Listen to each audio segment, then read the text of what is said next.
Chapter 32:17. Gong Jia hesitated for a moment before he turned and went to the study. In the study, Gong Xiaoying was sitting at the table with a photo in his hand. His gaze fell on the photo, and it was dark and inexplicable. When he heard a knock on the door, he looked up and casually placed the photo into a stack of documents. "Come in." Gong Jia pushed the door open and walked in.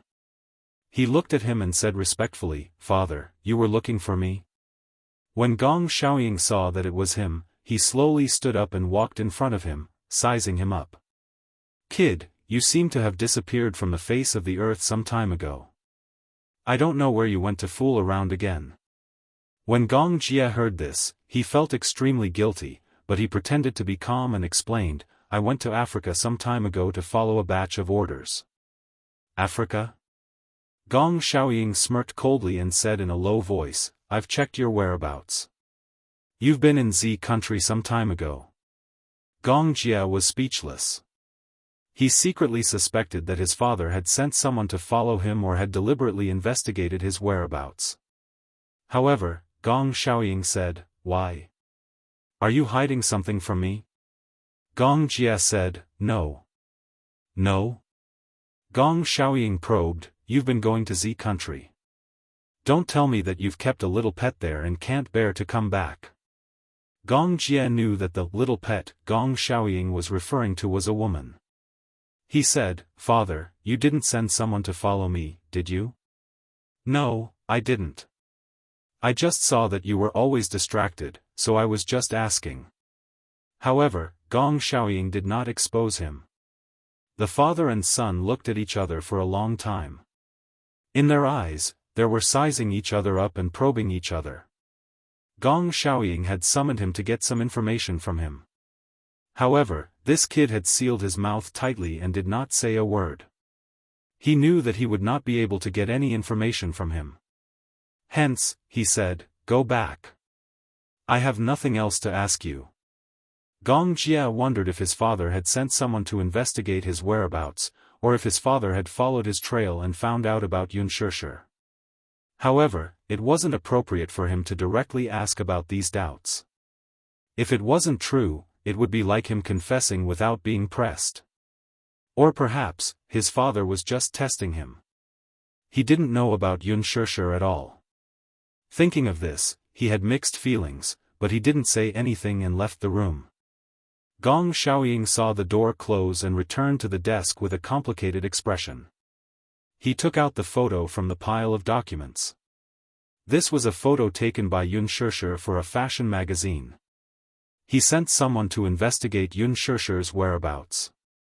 Among the information brought back by his subordinates, there were a series of photos and posters of her.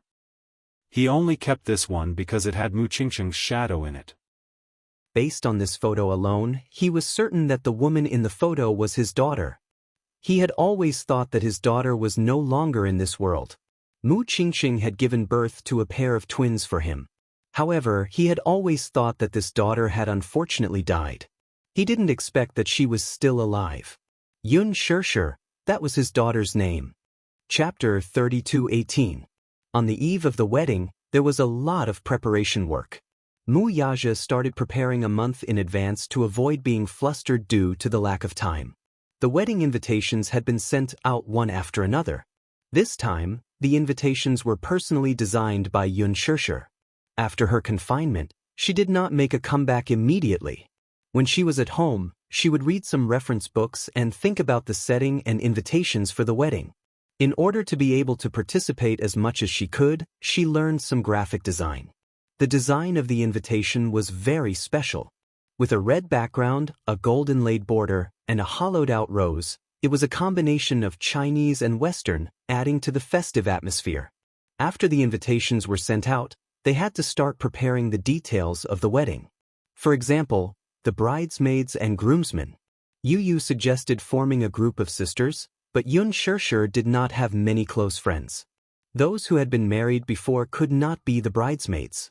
Hence, the bridesmaids were decided to be Xiao Shui, Mu Shi, and Junimo. When Junimo heard that Xianxia wanted to invite her to be the bridesmaid of the wedding, she was surprised and happy. She joked that she played the second male lead, Su Chi, in the movie The Green Apple. Now, she was finally going to personally send her lover into the wedding hall. However, she was a little worried that she would not be able to pull off a dress. Junimo had always been dressed in a more neutral outfit. In addition, Yun Shishir's wedding was a Chinese wedding. Hence, she was quite worried.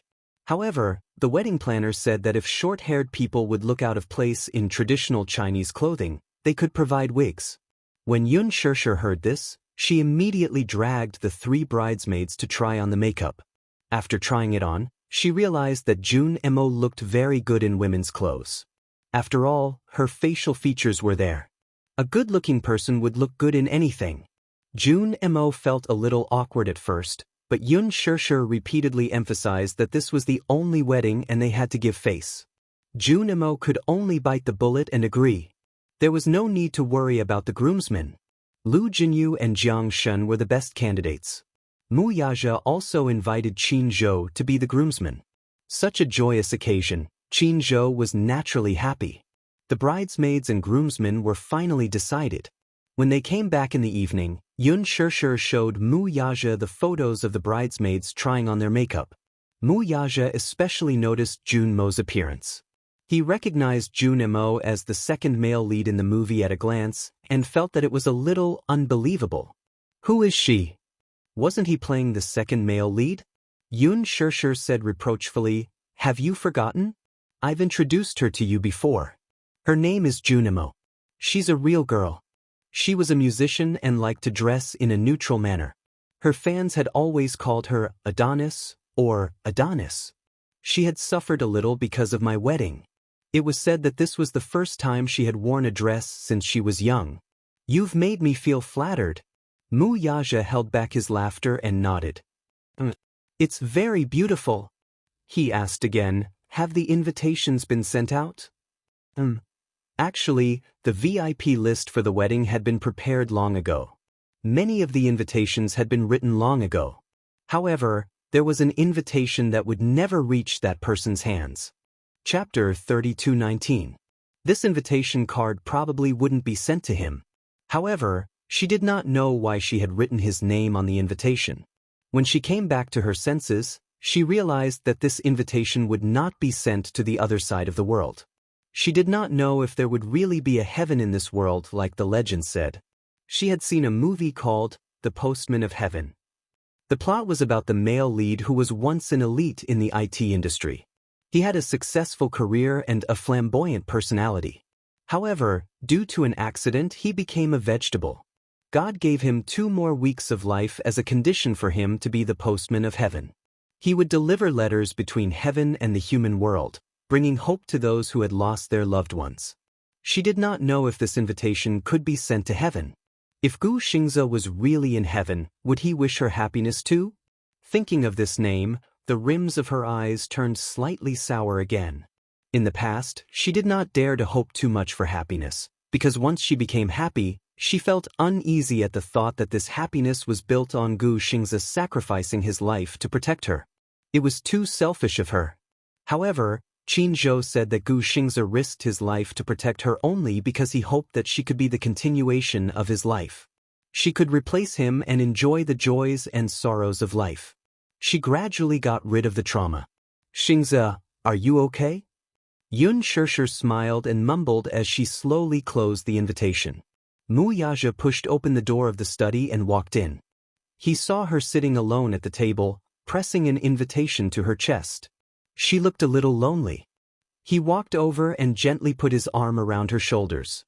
Looking at the invitation in her hand, he knew whose name was written on this invitation. He asked, "What are you thinking about?" "I'm thinking if this invitation can be sent to him." Mu Yaja could not help but laugh and burst her fantasy. Heaven does not exist in this world. When people die, they will not come back to life, and they will not become angels. The disappointment on Yun Shishir's face became more obvious. She also knew that her extravagant hope did not exist.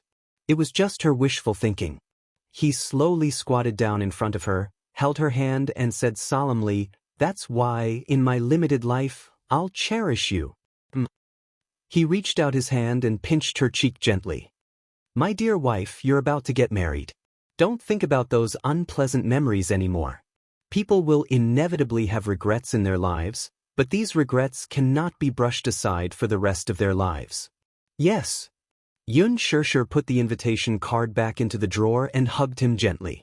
The preparations for the wedding proceeded in an orderly manner. There was still a week before the wedding, so Gong Jie brought Xianxia back to the country in advance. When Xianxia got off the plane, he saw Xianxia carrying the pink yueyao at the arrival gate. Muyaj, Yu, and Xiao Yichen were all there. The corners of Xianxia's lips twitched. He could not hold back his tears and they welled up. The father and daughter reunited again and were filled with emotions. Xianxia felt extremely guilty and regretful toward her. During the darkest period of her life, he was not by her side to protect her. She was pregnant for 10 months, gave birth, and went through her confinement period after giving birth. He regretted that he was not by her side. Chapter 32:20. There was an indescribable sense of guilt in his heart. Xianxia, on the other hand, was very surprised by Xianxia's recovery. Ever since he was sent to the Gong family, they had been in contact through video calls. From the video, she could tell that Xianxia was recovering very quickly, but she did not expect him to recover 50% of his looks. At least, after skin grafting, some of his functional organs were no longer a problem. Although his looks could not be said to have recovered completely, after some adjustments, it had already exceeded her expectations. What was even more surprising was that he could already speak fluently. After a few vocal cord surgeries, he could already express himself clearly in words. Xianxia was pleasantly surprised. She hugged Gong Jie and was so excited that she could not speak. Gong Jie smiled. Sister, I promised you that I'll do my best. Since I've said that, I naturally have to fulfill my promise. Xianxia said sincerely to him, Thank you, Xiao Jie. Don't you think it's too polite to say thank you? Gong Jie had returned to the country to prepare for her wedding. Originally, Mu Yaja had invited the media to cover the entire wedding, but Xianxia requested not to be too ostentatious. However, because it involved the guests attending the wedding, most of them were of noble status, especially someone like Xiao Jie, who could not be exposed in front of the cameras. Furthermore, there were many national politicians and leaders, as well as nobles from various countries. If the media were to expose it, it would be too much of a fuss. She wanted to keep a low profile. Yu said from the side, You're already destined to not be able to keep a low profile after marrying a perfect man like Daddy. At the side, Lu Jinyu and Jiang Shen were amused. Yu's words are amazing. Mu Yaja was elated when he heard that. As a father, he could not help but feel smug when his son praised him so much. Xianxia said in annoyance, Mommy is being serious. Mommy will be nervous if there are more than 10 media outlets following this wedding. Mommy, you've seen a lot of the world after all. You've also been to Fashion Week. When you were filming, there were so many cameras pointed at you, but you didn't seem nervous at all. This is different. How is it different? Xianxia reiterated again, marriage and acting are different. If there were any mistakes during filming, they could still redo it. But when it came to marriage, they couldn't afford to make any mistakes. Otherwise, they wouldn't be able to redo it. I only have one chance in my life, so I'm very nervous. Gong Jie said, Speaking of which, I'm curious why I'm not the best man. Yu said, Because Daddy is afraid that Uncle will cause trouble if he doesn't like it. Yu added, The best man's job is the most difficult. Uncle, I'm sure you won't be able to take it. Xiao Yichen chimed in, That's right. The best man is the groom's slave. Uncle, are you willing to do that? Little Yichen replied, It's a small matter to ruin the wedding. What if Uncle regrets it halfway and can't bear to let Mommy marry Daddy? If that happens, Daddy won't be able to chase after them. The two little fellows echoed each other. Xianxia snorted and snickered. Gong Jie's face turned pale. If I couldn't bear to part with him, would I have specially rushed back to the country? For Yueao's sake, I wouldn't ruin the wedding. He was not that pretentious. He had already silently accepted the fact that Mu Yaja was his brother-in-law. Chapter 32:21. Lu Jinyu and Jiang Xin, who were sitting at the side, felt that they had been implicated. They jumped up and protested, "What do you mean by the best man can't be too handsome?" "Exactly. Then what are we?" "Sister-in-law, we don't like what you're saying. Aren't we handsome?" Gong Jie was satisfied. However, Mu Yaja was displeased. "Madam, are you saying that I'm not as handsome as brother-in-law?" Gong Jie chimed in, "Is there a need to ask? Sister is just worried that I'll steal your limelight if I'm the best man." "Shut up. The truth is hurtful. Brother-in-law, this means that in sister's eyes, I'm more handsome than you." "Shut up. Ha, I won't." Mu Yaja glared at him. Gong Jie glared back at him. Their eyes met, and there was a burst of electromagnetic sparks. Yun Shirshir said, she seemed to have unintentionally started a war. Yu saw that her father and uncle were at loggerheads. She quickly tried to smooth things over and change the topic. "Uncle, how much have you prepared for Mommy's wedding?" Gong Jie said, 50 million. Yun Shirshir widened her eyes in shock. 50 million? Yeah. Gong Jie wrapped his arm around her arm and rested his chin on her shoulder. He smiled and said, "Sister, are you touched?" Mu Yaja reached out and pushed his face away. He sneered, 50 million? How petty. Petty? Gong Jie was furious. 50 million US dollars is petty? Do you want me to give you all my assets? Mu Yaja reached out shamelessly. Give it to me. Gong Jie sneered, brother-in-law, you're so shameless. Mu Yaja returned an elegant smile. No matter how shameless I am, I'm not as shameless as you. You keep saying that sister is the most important, but you only prepared a dowry of 50 million. How petty. Gong Jie gritted his teeth and said, fine, I'll give you 100 million then. 100 million. Yun Shirshir sucked in another breath of cold air. She hurriedly used her fingers to calculate how much 100 million US dollars was worth. Yu watched from the side. She finally knew who Xiao Yichen had inherited his poor arithmetic skills from. 100 million US dollars is equivalent to about 700 million yuan. 100 million US dollars is equivalent to 700 million yuan. It was the sound of a golden abacus. Yun Shirshir felt a headache coming on as she was being hit by the money. That much? How much was little Jie's net worth? How could he casually fork out 100 million? Yun Shirshir doubted the credibility of this statement. Mu Yaja's lips curled into a triumphant smile. That's more like it. Keep your word, I'll be waiting for your check. Gong Jie felt that he had been tricked. His face was ashen, but he couldn't say anything to refute. Yun Shirshir comforted him, it's okay, Xiao Jie. When you get married, get your brother-in-law to give you 200 million. Gong Jie's eyes lit up. Really? Yun Shirshir nodded solemnly. Yu held her face and screamed, Daddy, the backyard is on fire. Mommy is going to sell you. Xiao Yichen collapsed on the sofa laughing. He hugged Mu Yaja's stiff back and laughed until he couldn't catch his breath. Daddy, hurry up and earn money. Otherwise, when Uncle gets married, you won't be able to give him anything. Mu Yaja said, I refuse. 200 million? Yu also collapsed from laughing. Although Daddy could afford 200 million, if he took out 200 million at once, his little treasury would be empty. Among everyone present, Gong Jie had the highest net worth. Chapter 3222. Yu was well aware of Gong Jie's wealth.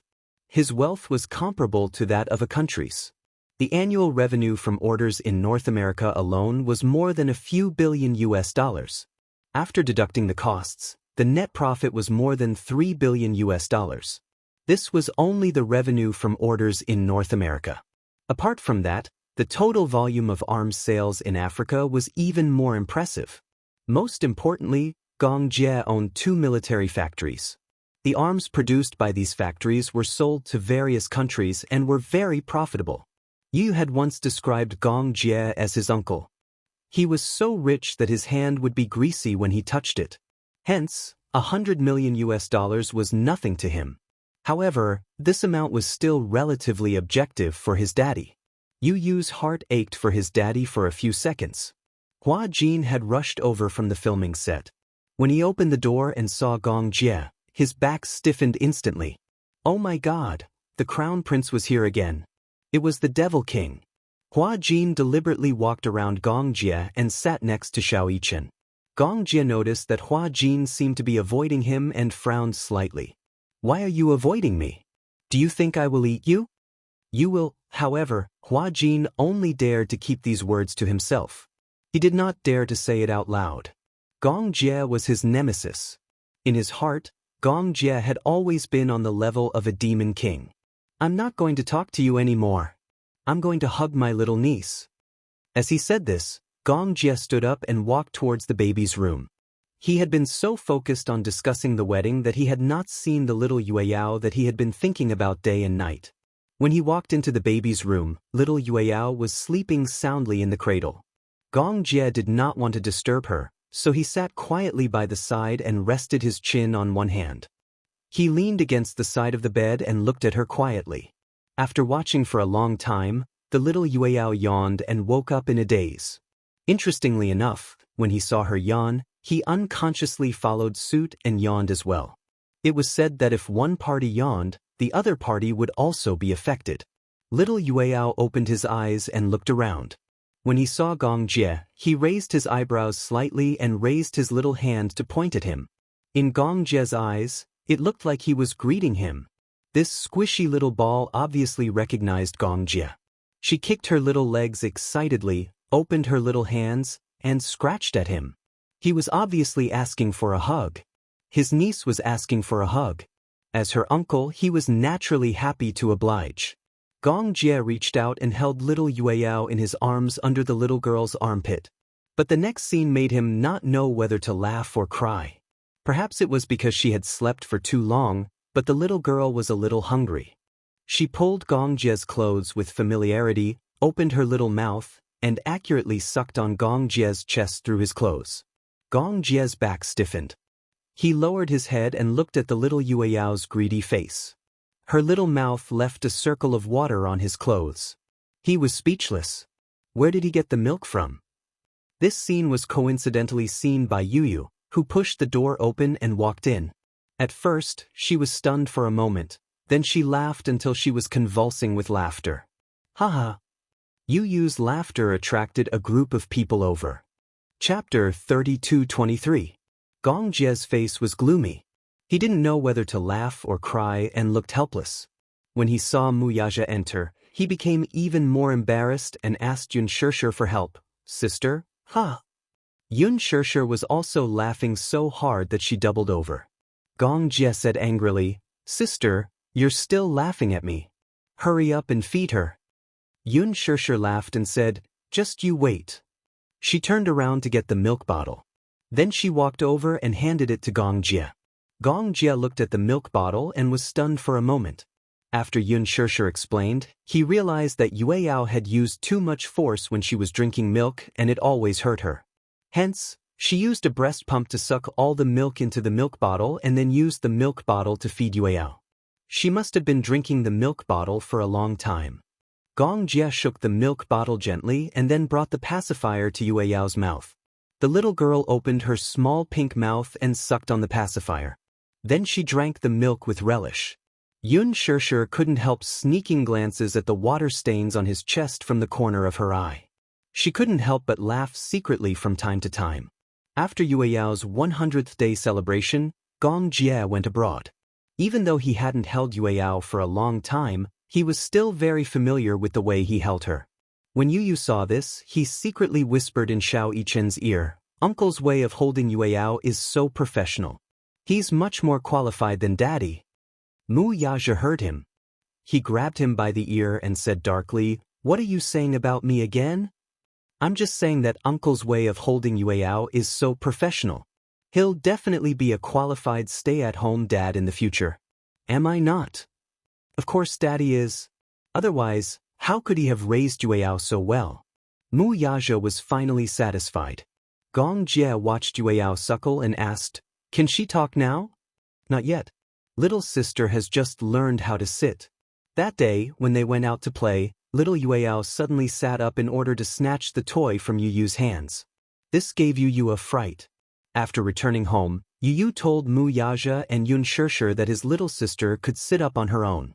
However, no matter how hard Yun Shirshir tried to teach little Yueyao to sit up, the little girl remained indifferent. Until one day, she accidentally walked into the room and saw little Yueyao sitting up alone, playing with a toy. She got a shock. That was when she realized that perhaps little Yueyao had already learned how to sit up. However, this little girl was very lazy.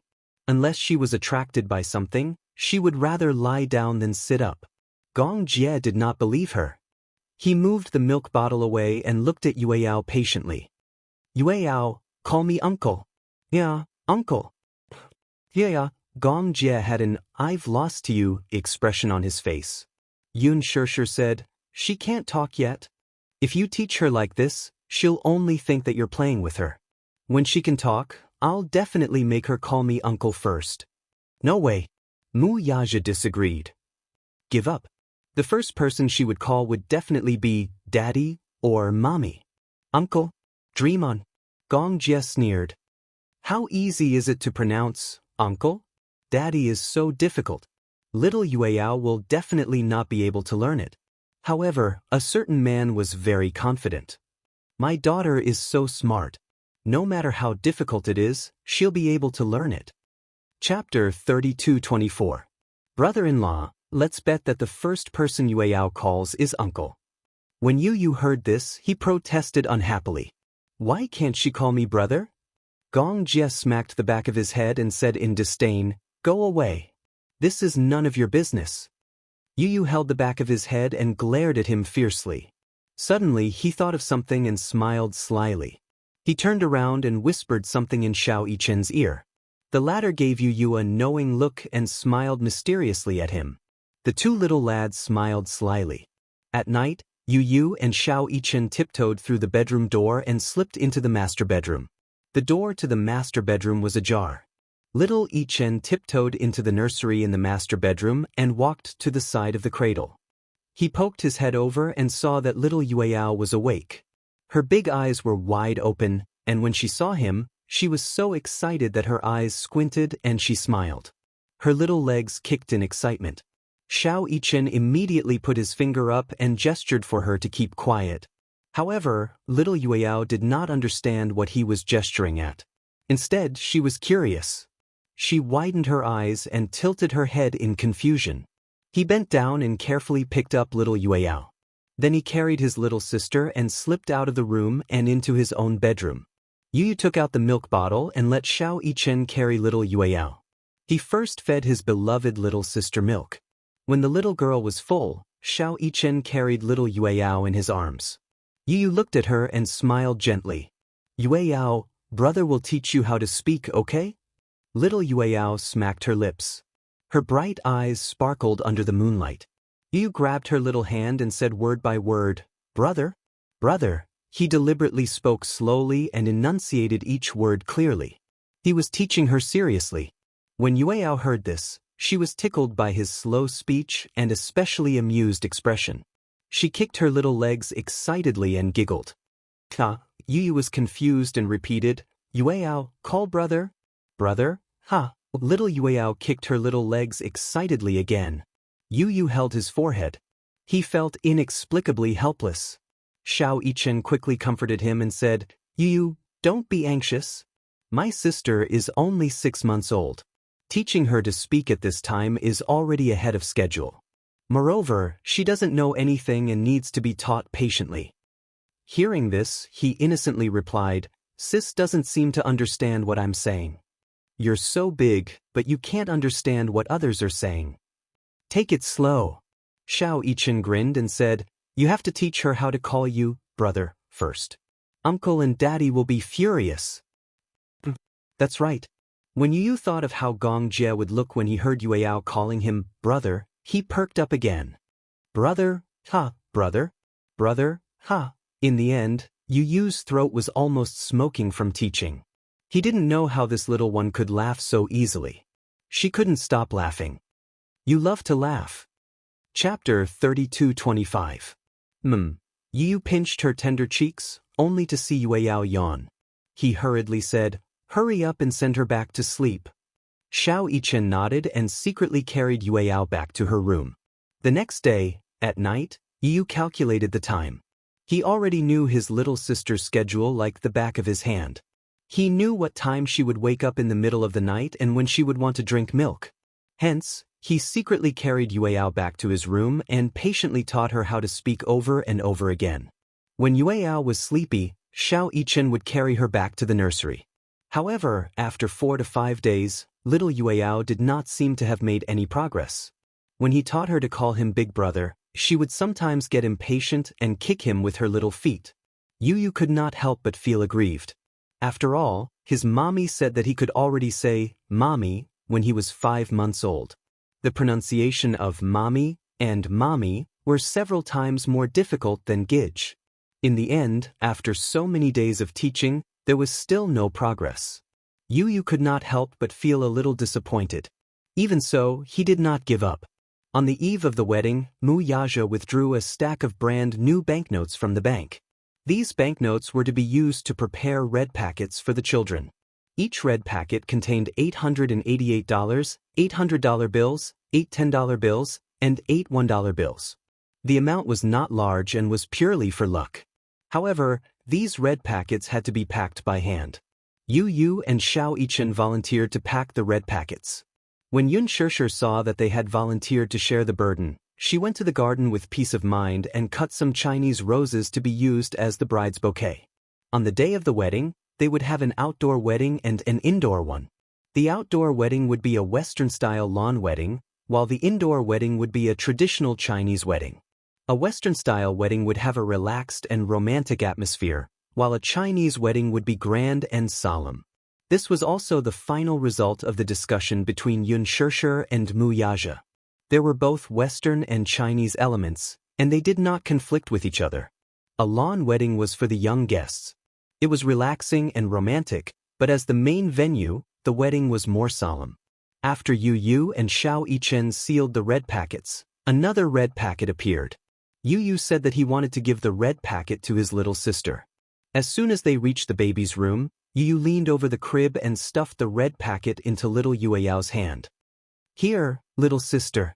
This is a red packet for you. Call me Big Brother. He was merely joking and teasing her. After all, he didn't really expect his sister to be able to call out his name. However, what happened next gave Yu a big surprise.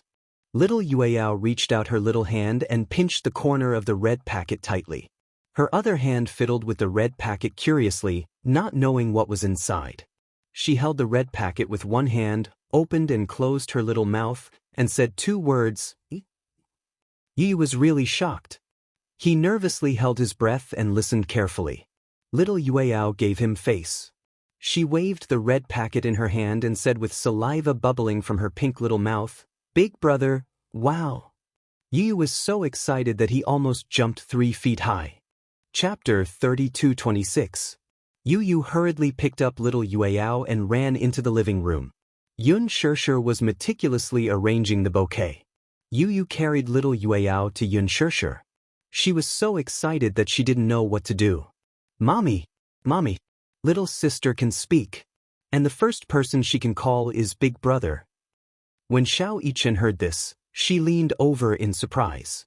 Really? Really? When Yun Shishir heard this, she didn't think much of it. She asked curiously, Yueyao can't speak yet. Yu, did you hear wrongly? How could she not know that this little guy wanted to hear Yueyao call him Big Brother, even in his dreams? Yu hurriedly explained, Mommy, little sister really said Big Brother.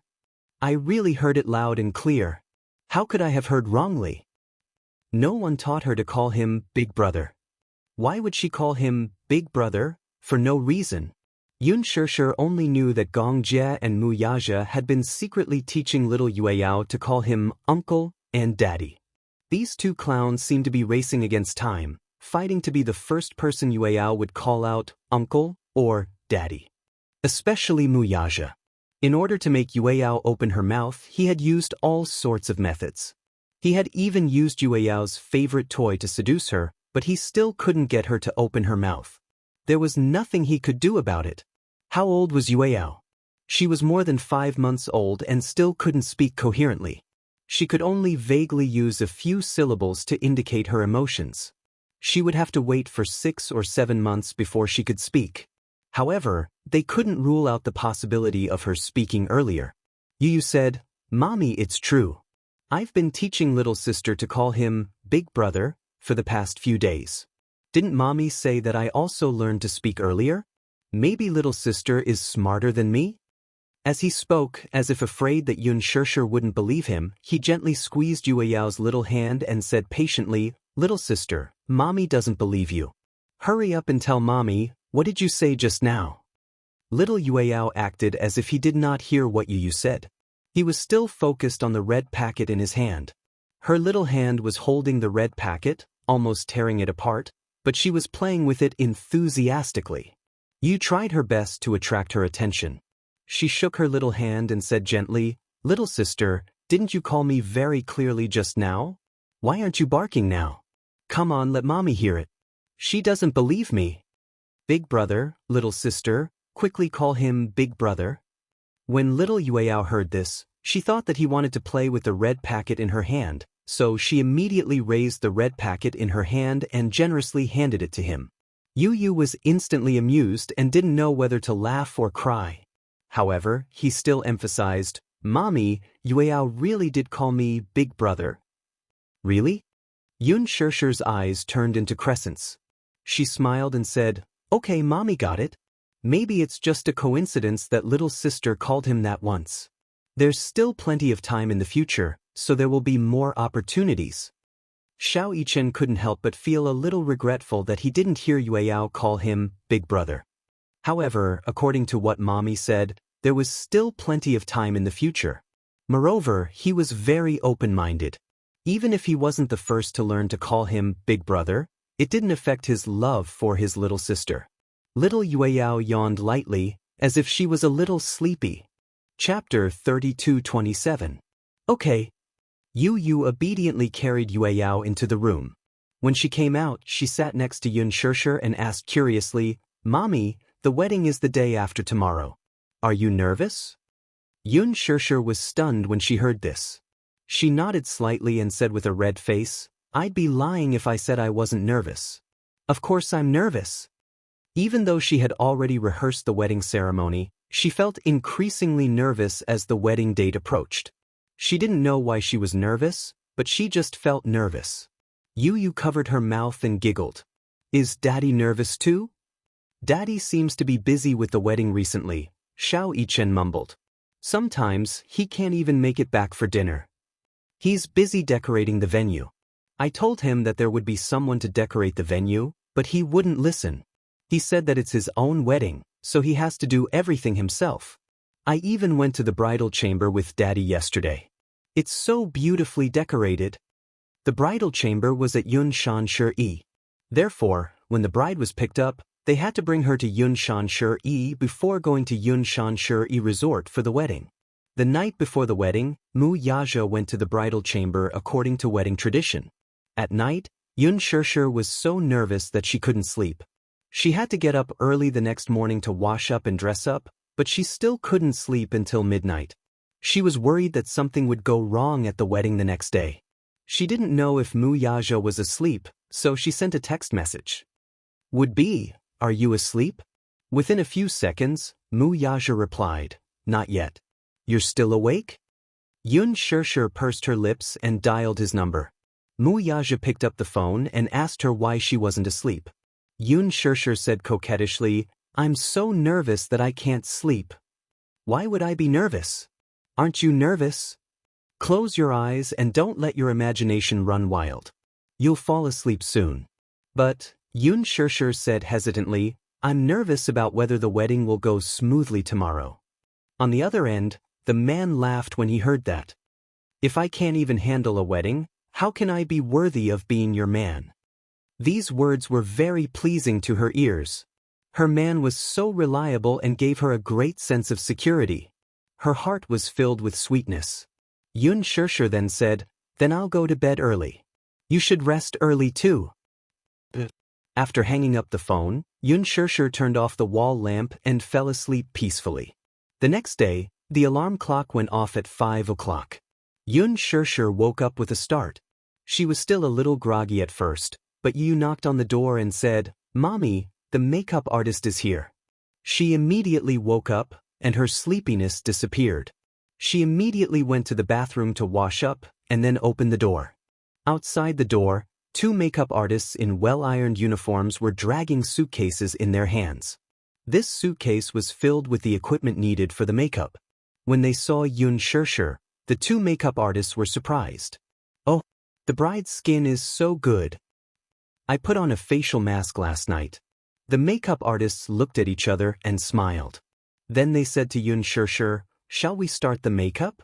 Yun Shirshir sat at the dressing table. Starting from her face, the two makeup artists started working separately. One put on her makeup, the other arranged her jewelry and ironed her clothes. Chapter 32:28. One was a Xiuhe dress for the wedding, the other was a wedding dress for an outdoor wedding, and the other was a traditional Chinese wedding dress for an indoor Chinese wedding. Mu Yaja had specially hired a top stylist and makeup team. Hence, even if it was a mixed Chinese and Western wedding, there was no need to worry about the makeup clashing. It was already 6 o'clock when the makeup was done. Yun Shirshir had just changed into the Xiuhe dress when Gong Jie arrived. He walked into the room and saw that Yun Shirshir had already changed. She stood in front of the full-length mirror and let the makeup artist put on the forehead ornament for her. When she turned around, Gong Jie was really stunned. He muttered sourly as he walked toward her. "I don't know where brother-in-law got his luck from to be able to marry my sister." He stood in front of her and looked at her gently. Suddenly, his lips curled into a smile as he gently held Yun Shirshir's hand. "Sis, you're so beautiful." Yun Shirshir looked at him and asked tentatively, "How beautiful?"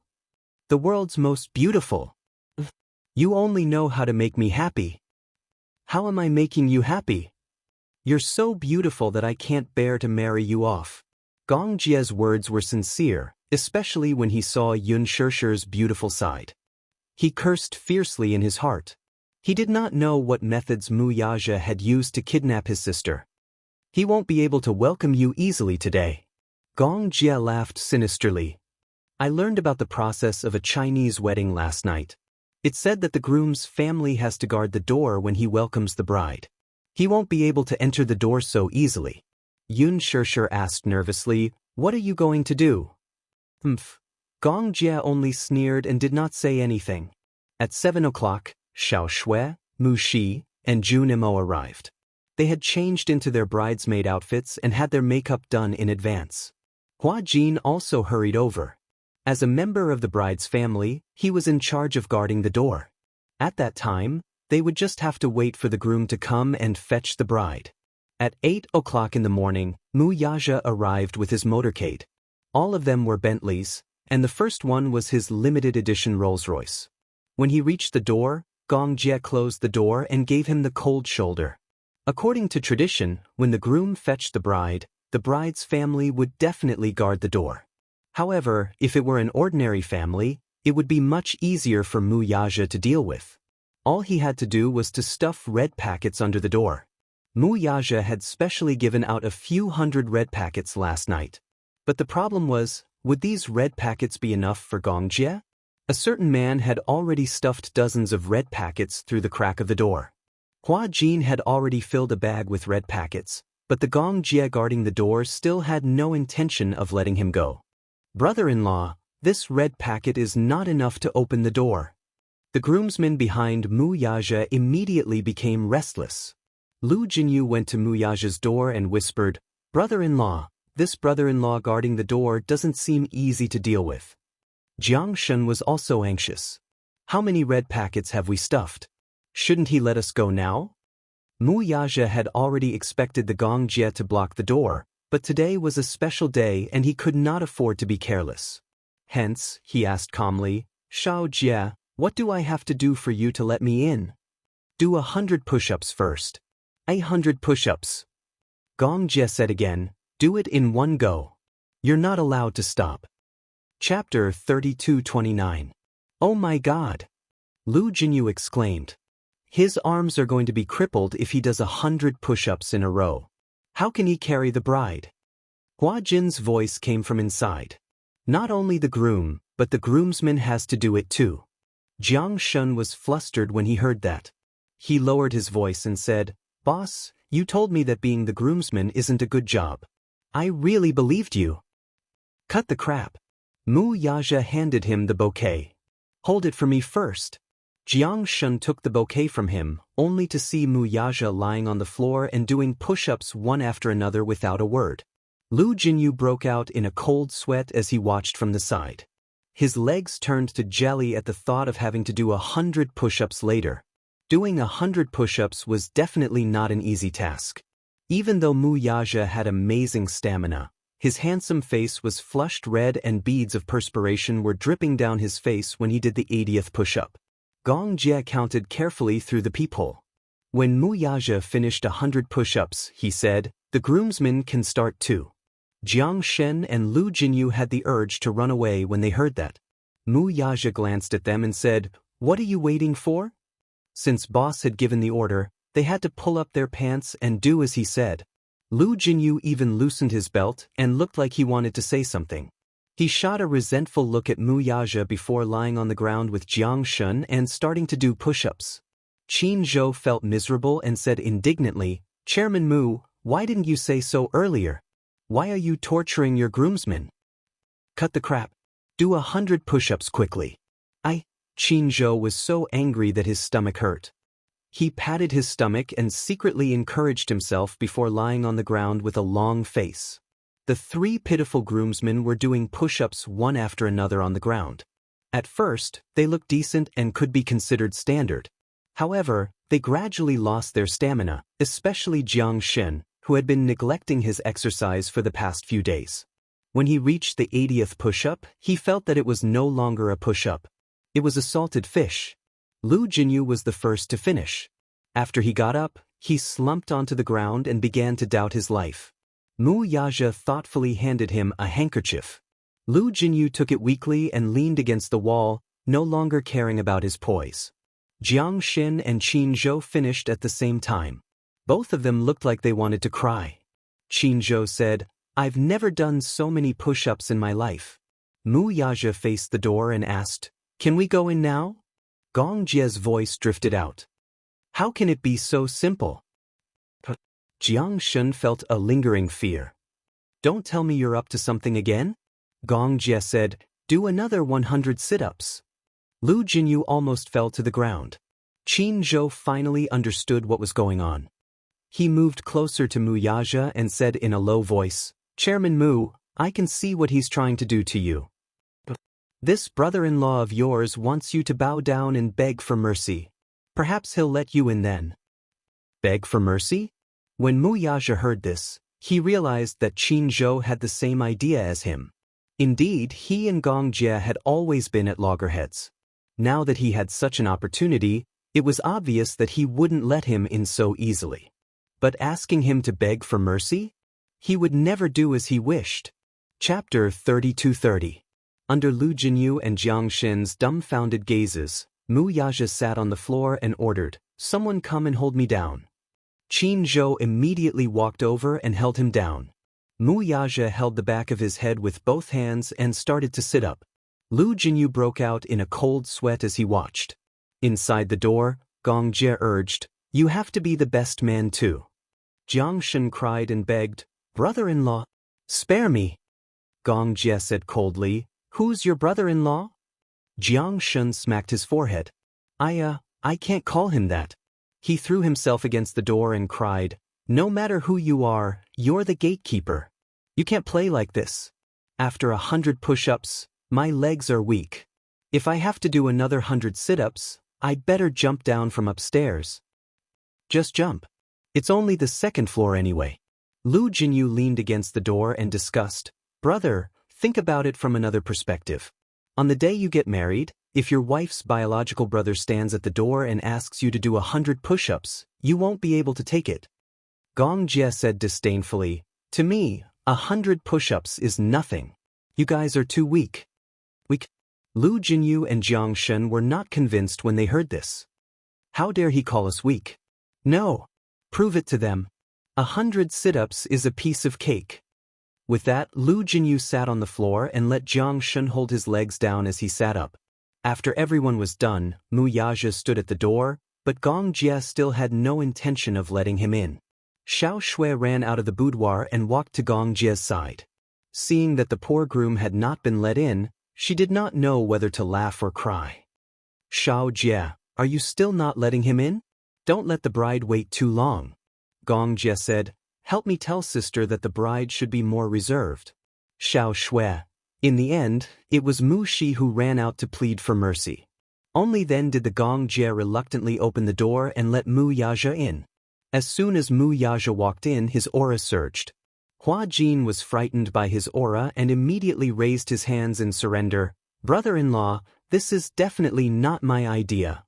Gong Jie held his head high and puffed out his chest. He even said in disdain, "I'll let you off today." Mu Yaja. When Lu Jinyu saw that Mu Yaja's face was covered in sweat, he hurriedly went forward to wipe it off for him.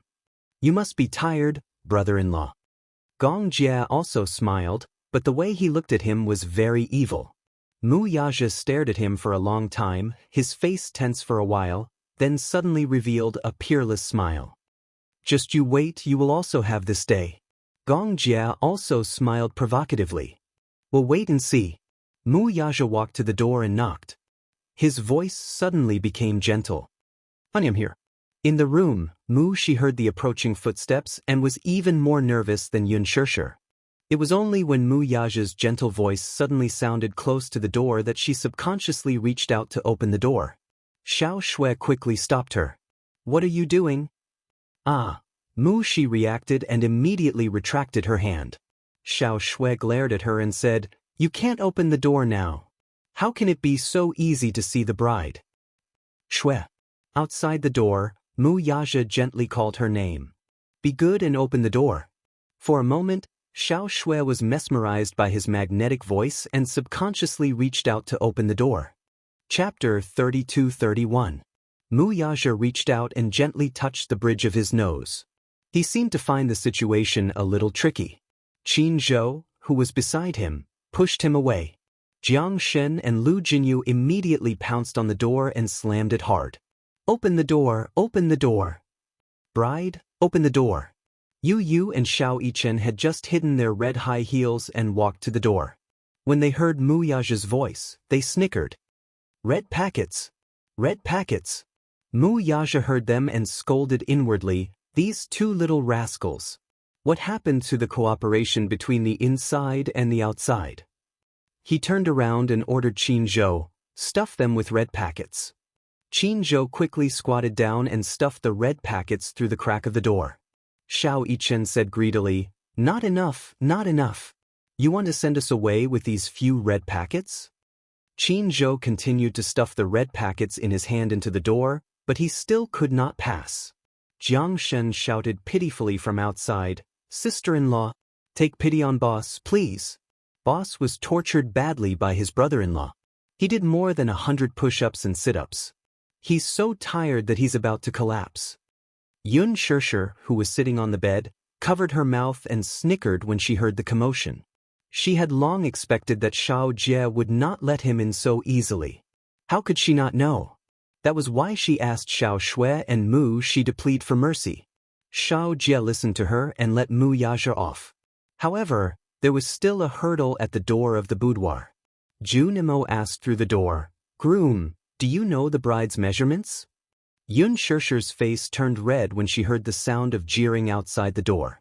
At a wedding, the bridesmaids were guarding the door. If the groom was escorting the bride, they would definitely come up with a few harmless questions to make things difficult for him. This question was not harsh and was just to create a lively atmosphere.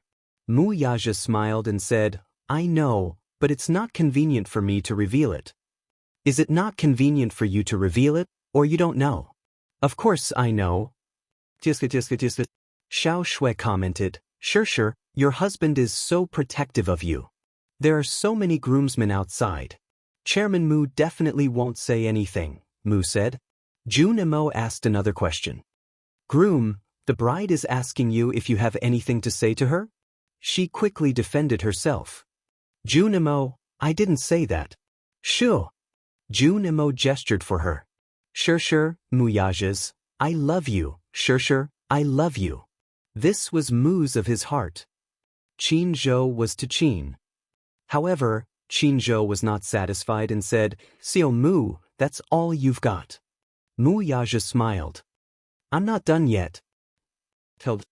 In the past, I only dared to say, I like you, because the words I love you were too unfamiliar and too heavy.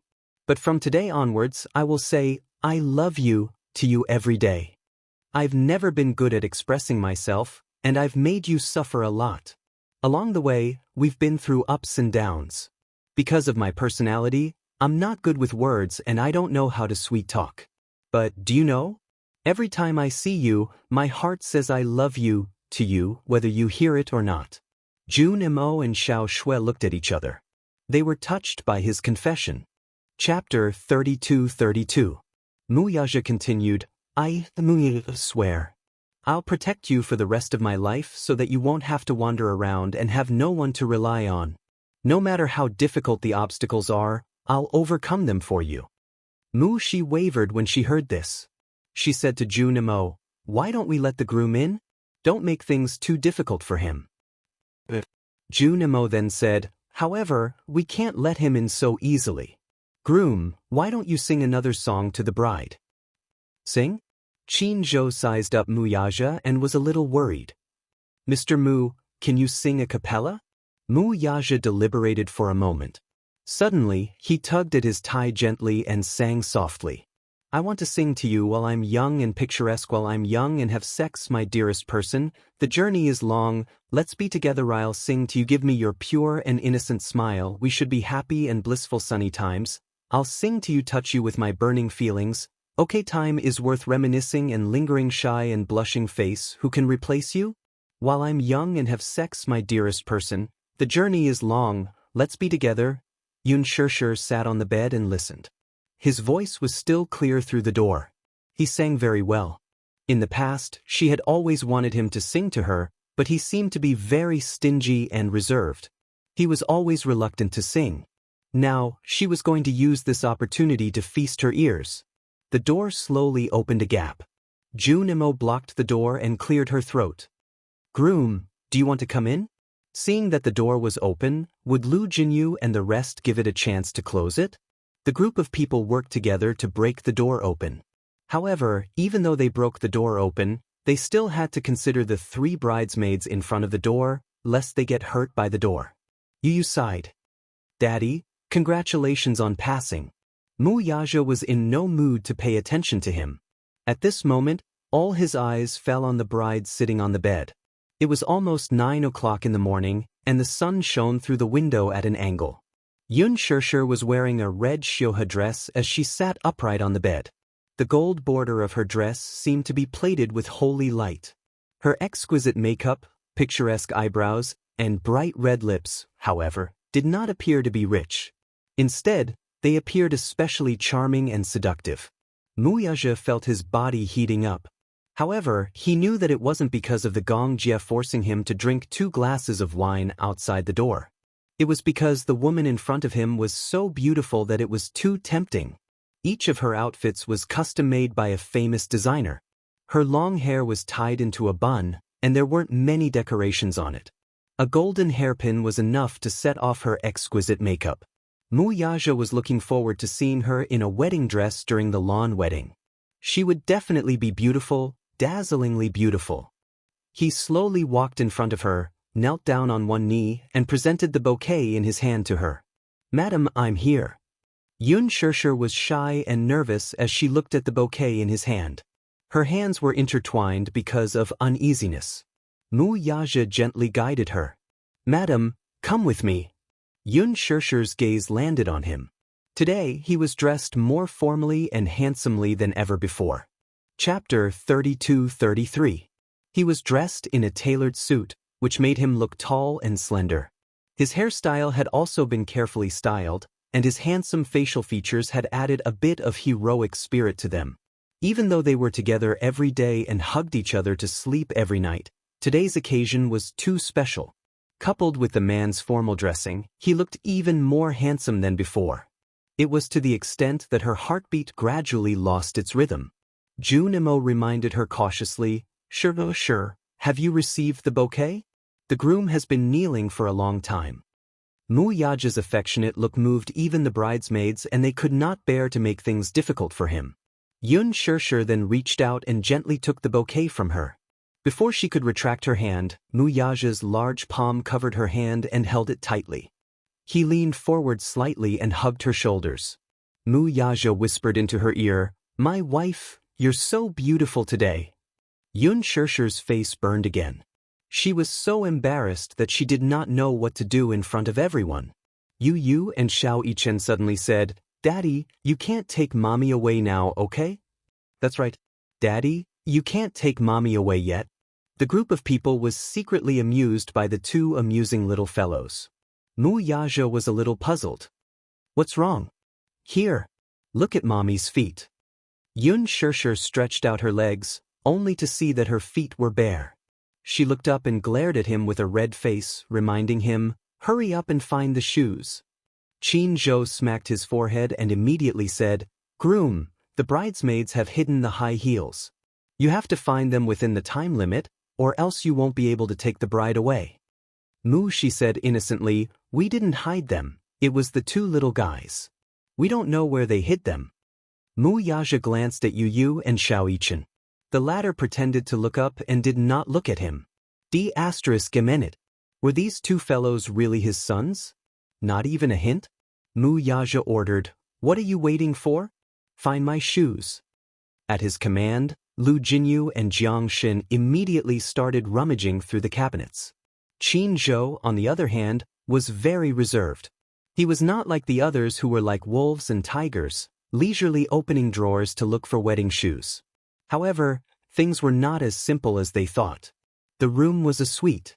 It was very big, but she still couldn't find it in the wardrobe or under the bed. When everyone returned to the center of the room, they were still confused. The shoes were hidden by the two little fellows. He didn't know what the two little fellows were thinking and where they hid the shoes. All the places with storage functions had been searched, but there was nothing. Mu Yaja immediately asked, You must have hidden them. Where did you hide them? I won't tell you. The little guy was very arrogant. How could it be so easy to pry open his mouth? Mu Yaja pursed his lips and immediately walked over. He squatted in front of him and pulled him into his arms. Lowering his voice, he said, Good Yu, can you bear to see Daddy anxious? It wasn't easy for Daddy to pass your uncle's test. Do you have the heart to make things difficult for Daddy? Of course you can. Yu snorted. If it wasn't difficult at all, how could I let you get the beauty so easily? How could there be such a good thing in the world? Chapter 32-34. Yu pushed him away in disdain. His heart softened a little as he snorted and said arrogantly, I can't tell you where it is, but I can give you a hint. How could this guy be so smart? He even knows how to keep people in suspense. Yu walked to the bed with his hands behind his back. He cleared his throat and said, The hint I'm going to give you is, 100 years of hard work leads to a shared boat crossing. 100 years of hard work leads to a shared boat crossing. The group of people scratched their heads in confusion. Jiang Shen was baffled. Where's the boat here? Or is it a toy or model of the boat? Maybe these two little ones have hidden it in the toy or model. The groomsmen all gave their suggestions. Mu Yaja only pondered for a moment before he suddenly thought of something. He walked to the bed and lifted the pillow. Indeed, a red high heel was quietly hidden under the pillow. He held the high-heeled shoes in his hand. Only then did everyone have a flash of inspiration and come to a sudden realization. Qin Zhou smacked his forehead and clicked his tongue. Why didn't I think of it? Isn't the next sentence of 100 years of hard work leads to a shared boat crossing similar to 1,000 years of hard work leads to a shared pillow? It must be hidden under the pillow. At the same time that the group of people was enlightened, they could not help but be impressed by Yu's meticulous thinking. Normally, when a normal person wanted to hide a pair of wedding shoes, they would just randomly find a corner to hide it. Therefore, when they were looking for the shoes, they deliberately chose a corner and neglected the most obvious place. This boy, even when hiding a shoe, he was so knowledgeable and particular about it. This 1,000 years of hard work leads to a shared pillow, was very meaningful. She could not help but exclaim, Yu is so smart, I didn't expect it to be hidden here. Junimo asked curiously, where's the other one?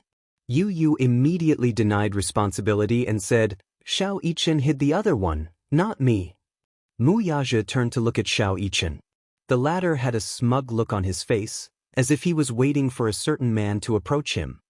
Daddy, do you want to know where the other one is hiding?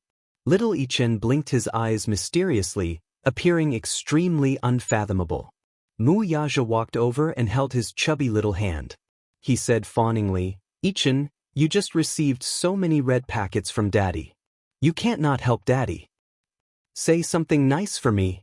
Xiao Yichen's request wasn't too much, so Mu Yaja naturally agreed to it. He gently pinched his son's cheeks and coaxed, Daddy loves Xiao Yichen the most. Yu was a little unhappy when he heard this. He snorted at the side and said, I'm useless. Daddy loves Xiao Yichen the most, so what about me?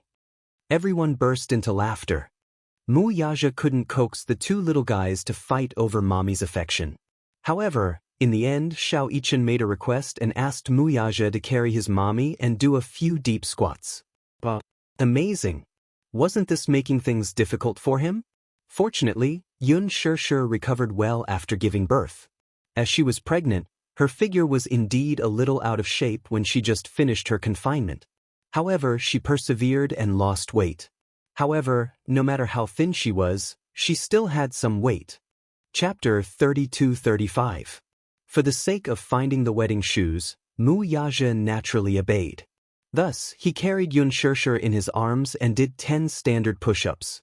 Even so, this valiant man still managed to complete the push-ups perfectly. Xiao Yichen then ran to the back of the door, took out the high heels that were hidden in the corner of the door, and handed it to him. Hua Jin, who was standing beside him, said, This is shameless.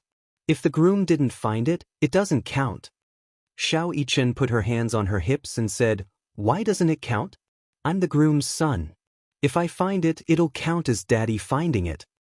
It counts. Hua Jin held back his laughter and nodded. Mu Yaja walked to the bed with a pair of wedding shoes and knelt on one knee. The wedding shoes were a beautiful red with high heels and lace as embellishments. He said gently, My wife, I'm going to put on the shoes for you. Yun Shishir looked at him, and he looked back at her. His handsome eyes seemed to contain a vast universe, deep and enchanting. She remembered that she had read a fairy tale about Cinderella in the past. The prince had also knelt in front of Cinderella like this and carefully put on her crystal shoes. In the past, when she was pregnant, she could only wear sneakers. When she went out for a walk, her shoelaces would occasionally loosen, and he would patiently crouch down to tie them for her. But now, when he held the high heels and was about to put them on for her, she still blushed because of shyness in front of so many people. Her cheeks, which were originally blushed, now had a charming blush on them. She shyly lifted the hem of her dress and slowly stretched out her bare feet. He reached out his hand and held her small foot with one hand. He gently put the high heels that symbolized happiness and nobility on her foot. My wife, come with me. Seeing this scene, everyone cheered excitedly. Mu Shi immediately sprinkled the petals on the happy newlyweds. Mu Yaja held her hand and kissed her passionately. At the side, Yu and Xiao Yichen covered their eyes shyly. They felt shy, but they could not help but peek through the gaps between their fingers. Mu Yaja carried her in his arms. Gong Jie made things difficult for him. He blocked the elevator door and asked him to carry her down the stairs and then carried her to the wedding car. Yun Shishir didn't know whether to laugh or cry. Xiao Jie, you don't have to make things difficult for your brother-in-law anymore, right? Gong Jie raised his head arrogantly. It's not that easy to marry my sister. Yun Shishir still wanted to say something, but Mu Yaja beat her to it. That's fine too. I want to hold her for a while longer. He bowed his head and hugged her even tighter. He carefully carried her down the stairs. She was a little worried. After all, they had to go up the 3-story stairs and pass through the garden. He had done so many intense exercises earlier, including push-ups and squats. She was worried that his stamina would not be able to take it. Can your stamina take it? Mu Yaja bowed his head and looked at her deeply. There was a hint of ambiguity in his eyes. He smiled and said, "Don't worry. I still have to save enough energy for tonight's wedding night." When she heard this, her face turned even redder. Why was this man still saying such indecent things even now? She was angry and amused at the same time. Mu Yaja saw that her face was very red, but it looked even more charming. He could not help but lower his head and kiss her cheek. Chapter 32-36. The groomsmen behind them could not take it anymore. Their mouths were stuffed with dog food and they could not take it anymore. "I say, you two newbies, you should stop before you go too far. Consider us." "That's right. Why did I have to be chief's groomsman? I can't take it anymore." "I can't take it anymore," Qinzhou muttered painfully. "I want a wife too." His words resonated with the two single dogs, Jiang Shen and Lu Jinyu. A single dog is still a dog. "Chief, please be merciful and stop abusing the single dogs. You have to cherish the little animals."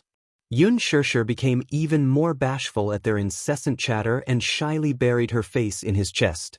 Mu Yaja's lips curled into a smile. When he turned around, his expression was stern. "You guys should know when to stop."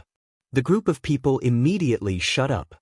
He carried her downstairs and walked out of the door, only to find it crowded with people. Yun Yecheng was sitting in a wheelchair with Min Yu pushing it. He was waiting at the door. When he saw Yun Shishir being carried out by Mu Yaja, he was so touched that he could not help but shed tears of joy. Min Yu immediately took out a handkerchief and gently wiped his tears. Yun Yecheng sighed. "I have no regrets in life now that I've seen Yun Shishir be happy and see her off on her wedding day." Min Yu nodded and patted him on the shoulder comfortingly. "Uncle, today is your daughter's big day. You can't cry." Yun Yecheng hurriedly nodded, holding back his tears of gratitude as he looked on with teary eyes. Zhang Wansan brought his wife over. They came with heartfelt blessings. When they saw Mu Yaja carrying Yun Shishir out, they congratulated him. The little boy who bullied Yu that day was also present. However, this time he came with gratitude. When he went home that night, he closed his eyes. However, Yun Shishir's gentle eyes appeared in his mind. Perhaps, Yun Shishir's act of kindness had completely changed Zhang Wansan's family. Therefore, they were grateful and gave their best wishes to their wedding. When Yun Shishir saw that so many people were watching, she blushed and said, "There are so many people, you should put me down." "No need." But Yun Shishir looked around shyly. Seeing so many people surrounding them and looking at them, she felt a little embarrassed. Mu Yaja said, "Ignore them." From the entrance of the villa to the main entrance, there was a long red carpet. However, this red carpet was a little special. It was covered with rose petals. From afar, it looked like it led to the Garden of Eden. A gentle breeze blew over, and the thick layer of flower petals on the carpet fluttered in the wind. At a glance, it was as if one was in a sea of flowers, romantic and beautiful. This gave her quite a pleasant surprise. Yesterday, these petals didn't even exist. Mu Yaja must have sent someone to lay out the red carpet and flower petals this morning.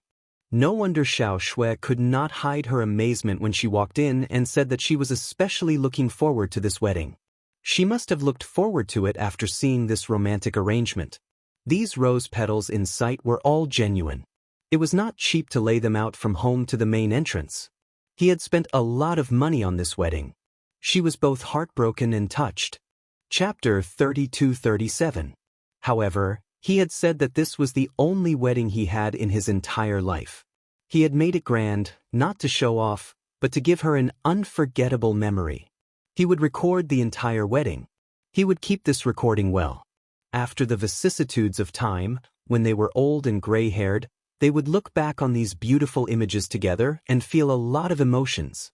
At that time, he would tell her that he would use his entire life to fulfill the promise he had made at the wedding. He carried her and walked to the main entrance. The fleet of cars was quietly waiting for the happiest couple in the world at that moment. The chauffeur opened the car door. He carefully lifted the hem of her dress and helped her into the back seat. She shyly held his hand tightly. Under the envious gazes of everyone, she slowly rolled up the car window. Only then did she relax a little. She leaned her head on his shoulder and clutched at her heart, which was thumping nonstop. Mu Yaja looked down at her. "What's wrong?" "Nothing. I'm just a little nervous. Later, do we need to welcome the guests?" "I'll be in charge of welcoming the guests." He knew that she was nervous, so he kissed her little mouth to comfort her and said gently, "Madam, don't be nervous. This is a wedding, not an execution ground, okay?" Yun Xianxia nodded. The wedding venue was set at Yun Shan's poetic villa. Mu Yaja had sent people to seal off the huge holiday villa within a 10-mile radius. As the guests were all important people, the security measures had to be strictly enforced. Those who could enter the wedding venue had to have a verified invitation card. Otherwise, no matter how influential they were, they would not be able to enter the wedding venue. The Rolls-Royce stopped at the entrance of the venue. Mu Yaja held her hand and got out of the car. The styling team, who were waiting at the venue, immediately came up to Yun Xianxia and said, "Bride, come with us to change into the wedding gown." Yun Xianxia's eyelashes fluttered. Only then did she remember that one of their wedding ceremonies had a lawn wedding. In a moment of nervousness, she had forgotten.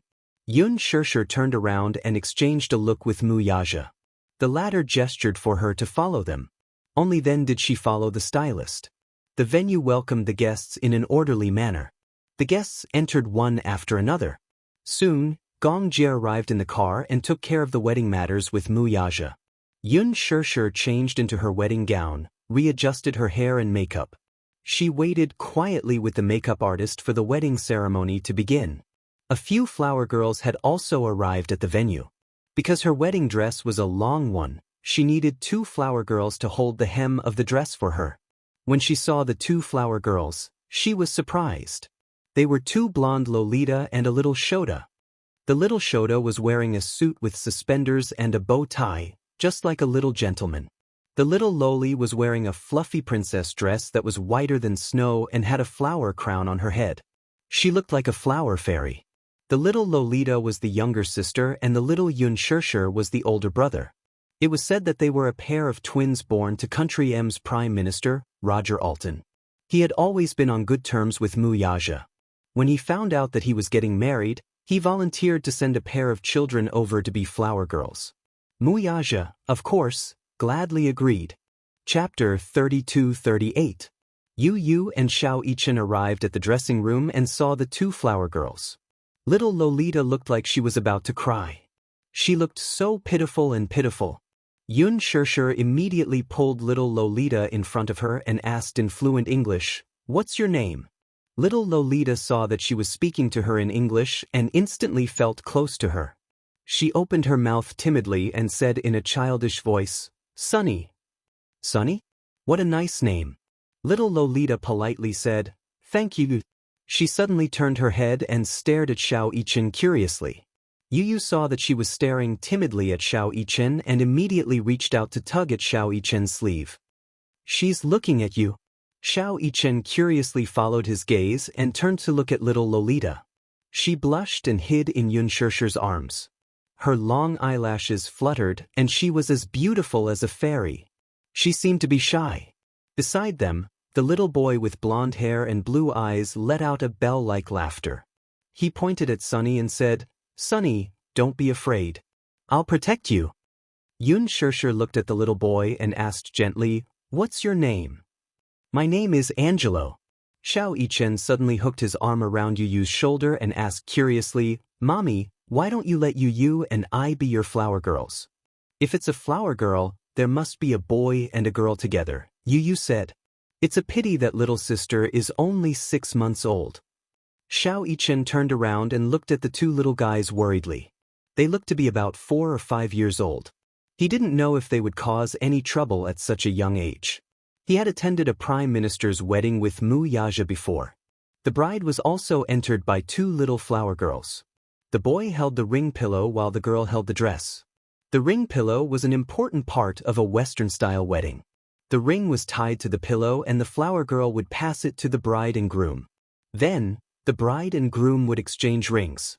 However, after entering the venue, perhaps because she saw so many guests at once, she got stage fright. She accidentally stepped on the hem of her wedding dress and fell to the ground. Before she could cry, the little boy beside her saw her fall and was so frightened that he fell to the ground and hugged the ring pillow in his hands and started to bawl.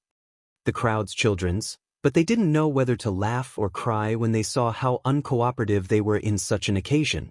Even's crying as the wedding ceremony was to continue. To the wedding ceremony to stop crying, Lolitas. Finally, you, and she, you, to you-yous. You, to you mommy. Calm. You he. To it he. Twos. To the yos. Her cries of despair echoed throughout the hall. Chaos ensued. In the end, the adults had no choice but to carry the two little guys off the stage. Only then could the wedding proceed. Xiao Yichen's worry was not unfounded. Chapter 32-39. Just as Xiao Yichen was feeling conflicted, the MC came to the dressing room and said to Yun Shishir, "The ceremony has begun." Yun Shishir immediately became nervous again. The MC brought two flower girls to the venue. When Yu saw that Yun Shishir was still sitting there uneasily, he walked up to her and said, "Mommy, why are you still standing there like a fool? The ceremony is about to begin. You can't let Daddy wait for too long." Yun Shishir clenched her fists and said to him, "I'm a little nervous." When Yu heard this, he smiled helplessly. He walked up to her and gave her a gentle hug. Yu is nervous too, but I'm more looking forward to it than nervous. He had already adjusted his state of mind. Previously he had rejected it, but now he had accepted it and even looked forward to it. This was because Daddy had transformed into a real man, a man who understood love and had a strong sense of responsibility. If he entrusted Mommy to such a man, he would definitely be able to give Mommy a lifetime of happiness. Yun Shishir slowly stood up. Yu and Xiao Yichen hurriedly went behind her and lifted the hem of her wedding dress. When they arrived at the venue, the MC was interacting with the groom and the guests. The atmosphere was relaxed. Mu Yaja's back was facing the backstage area. Facing the flower arch, the MC said to the guests, "Now, shall we invite the bride to come out with a round of applause?" Naturally, the guests gave him face and applauded. Mu Yaja held the bouquet with his back facing Yun Shishir. Just as Yun Shishir was about to walk up to him, Gong Jia suddenly stopped her and said, "Sure." Then he tiptoed behind Mu Yaja. The guests were trying hard not to laugh. Even Yun Shishir was amused by Gong Jia. She covered her mouth and snickered. Gong Jia stood behind Mu Yaja and deliberately lowered his posture. He gently put his arm around his waist, looking like a cute and lovable bird. It was really amusing. The MC said seriously, "Now, the groom, please turn around and face the bride." Mu Yaja was actually a little nervous. He slowly turned around, only to be met with Gong Jia's close-up handsome face. He was so shocked that he took half a step back with a look of disgust, afraid that he would not be able to avoid him. "Why is it you? Why can't it be me?" Gong Jia burst into laughter and asked in disdain. He was originally looking forward to welcoming the beautiful bride. He could even imagine Yun Shishir standing behind him in a holy wedding dress. However, when he turned around, there was a man standing behind him, and it was his arch-enemy, Gong Jia. Mu Yaja was so scared that his heart stopped.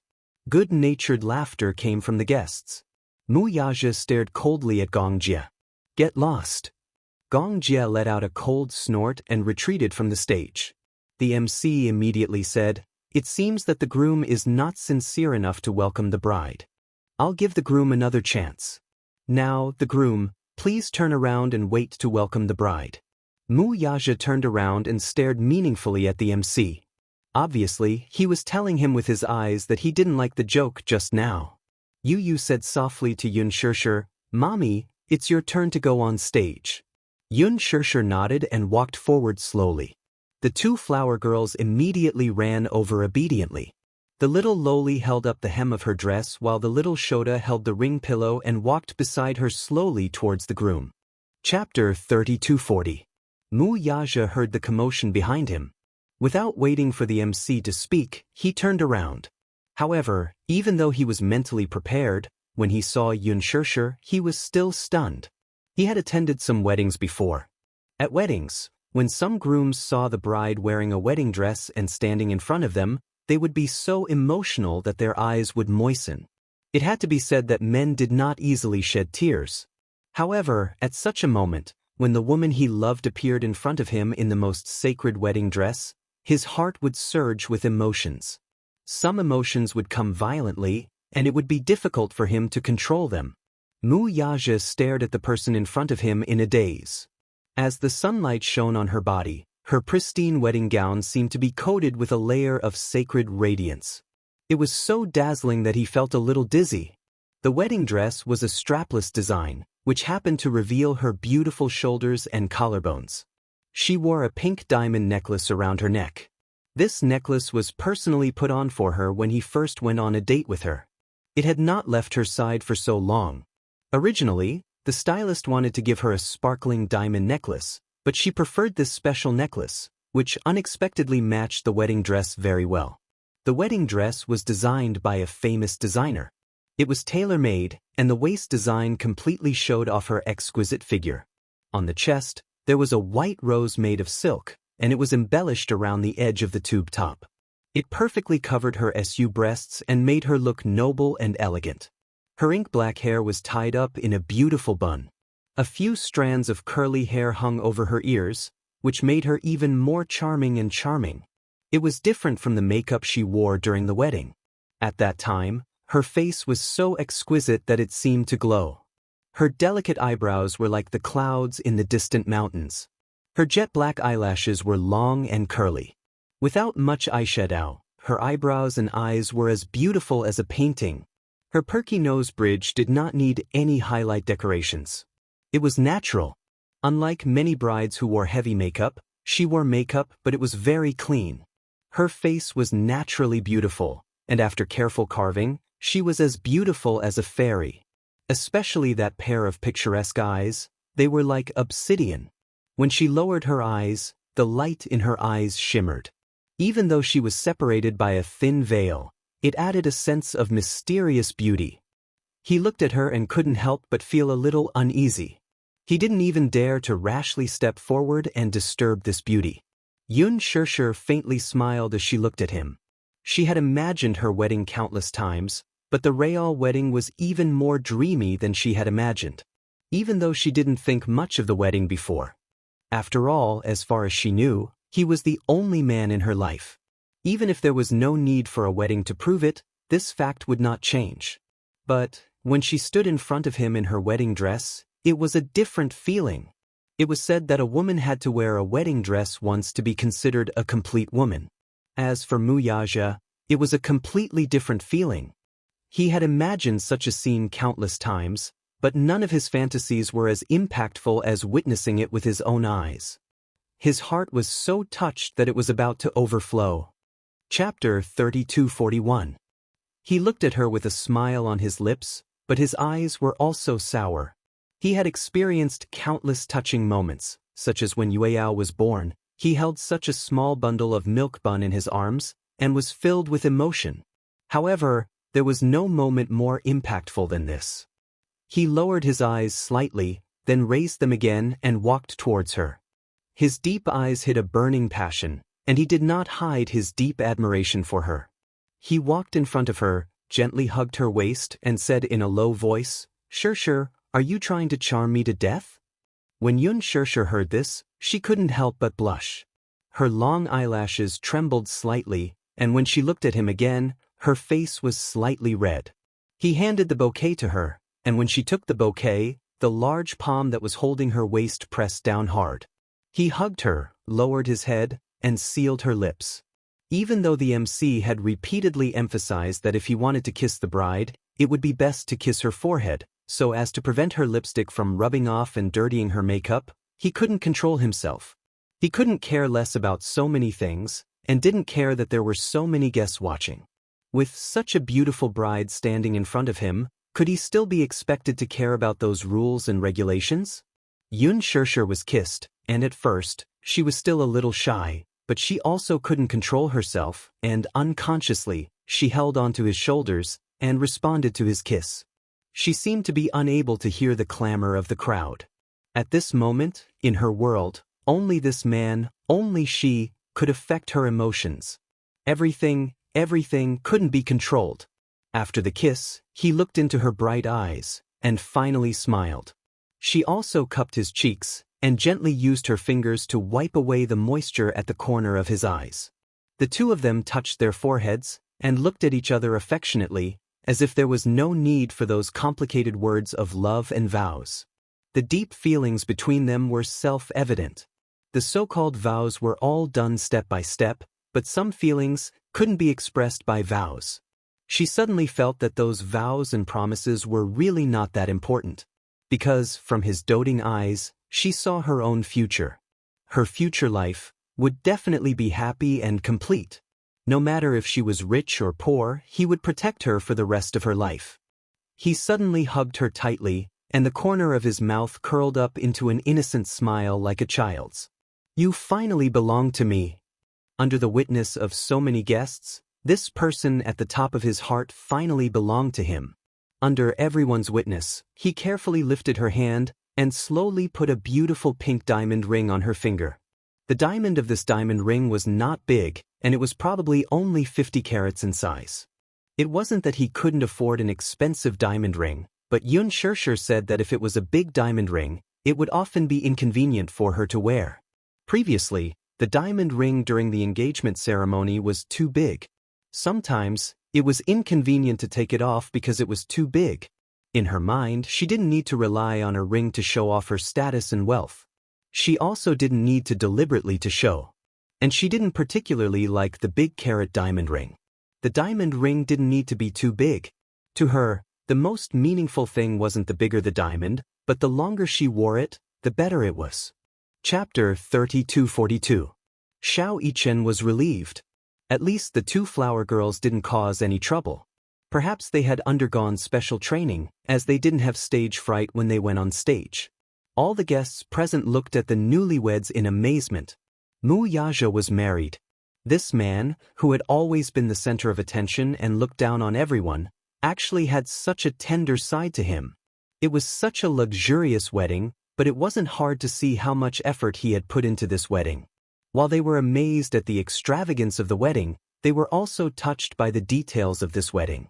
No matter how big or small, he had done it personally. After that, Xianxia changed into a Chinese-style Han Tang dress and entered the main hall with Mu Yaja for the classical ceremony. In comparison, a Chinese-style wedding was more formal. However, even after the touching kisses on the lawn, the guests were still jealous. The men were jealous that Mu Yaja could marry such a beautiful wife.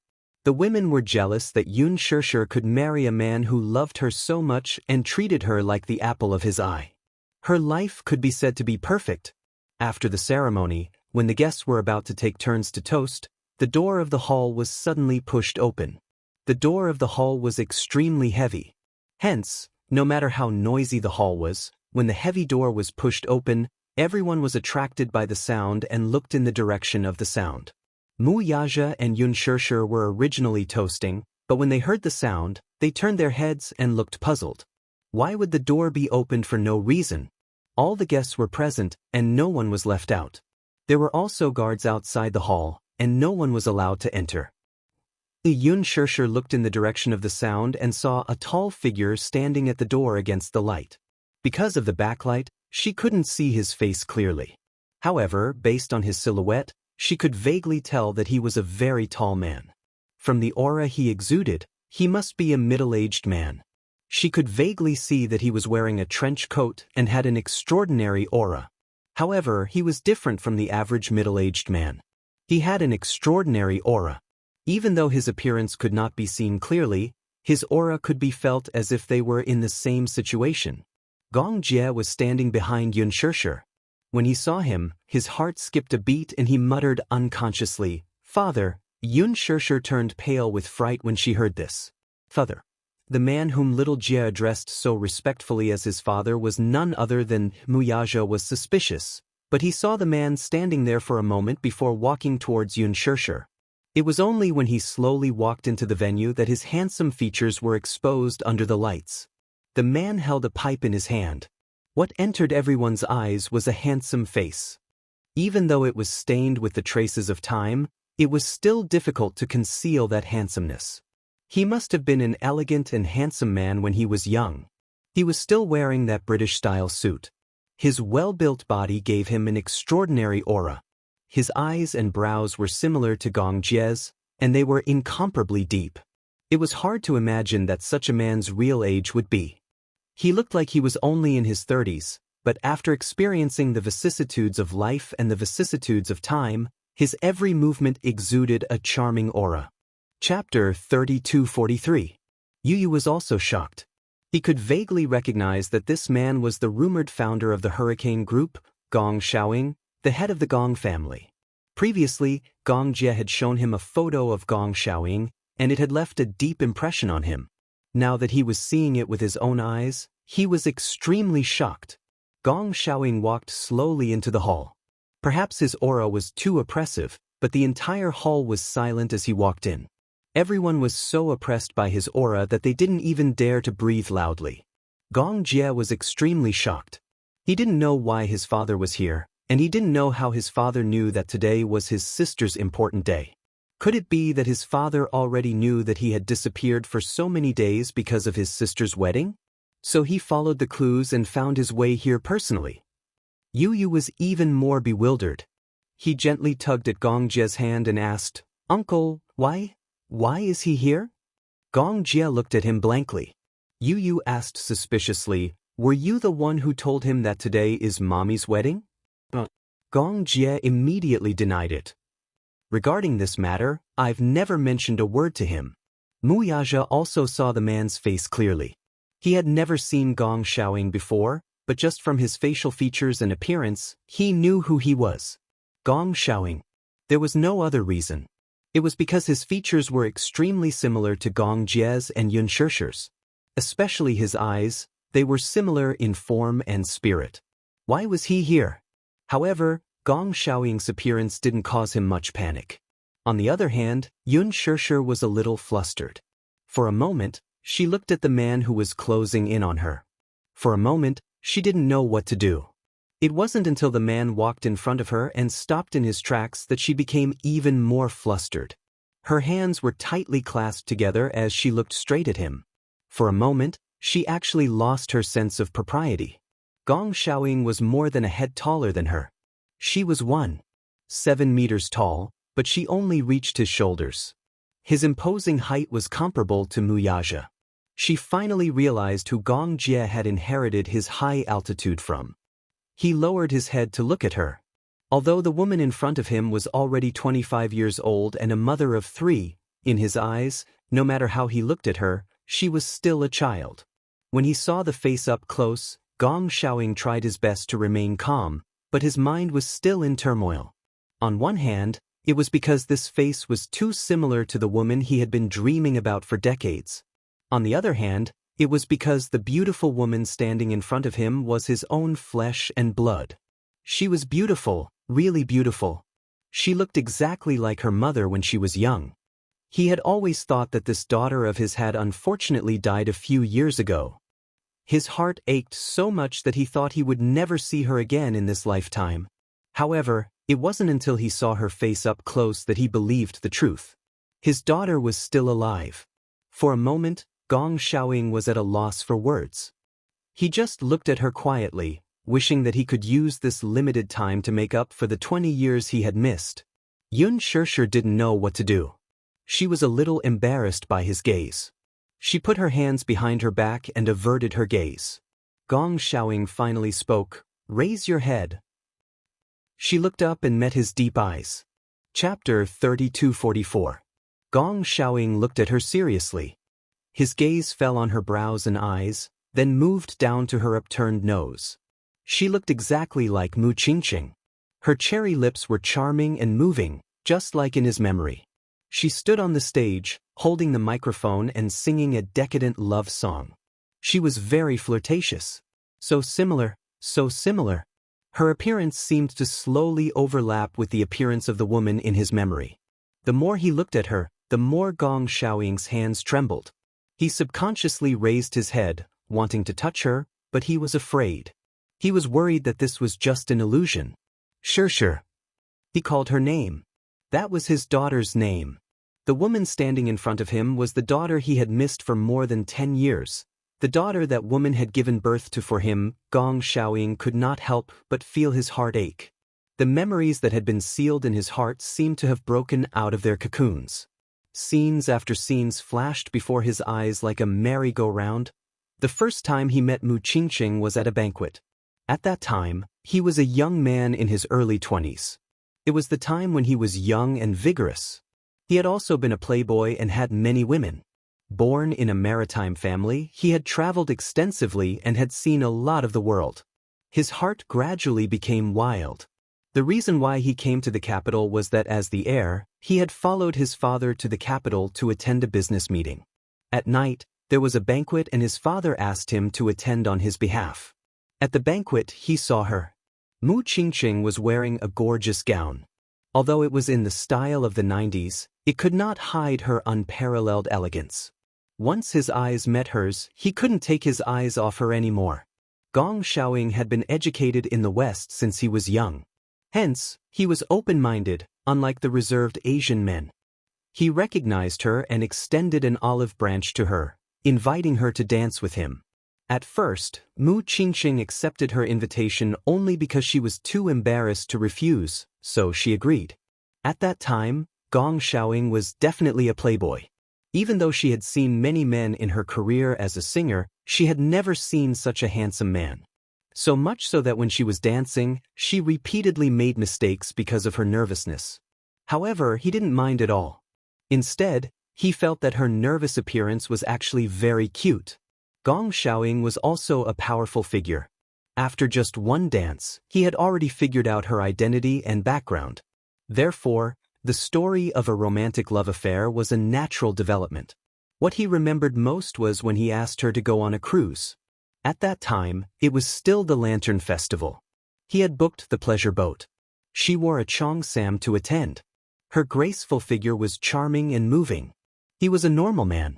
With a beauty in his arms, he couldn't help himself and had her on the boat. She had also retreated because she was reserved. After all, they had only been in love for a few months at that time.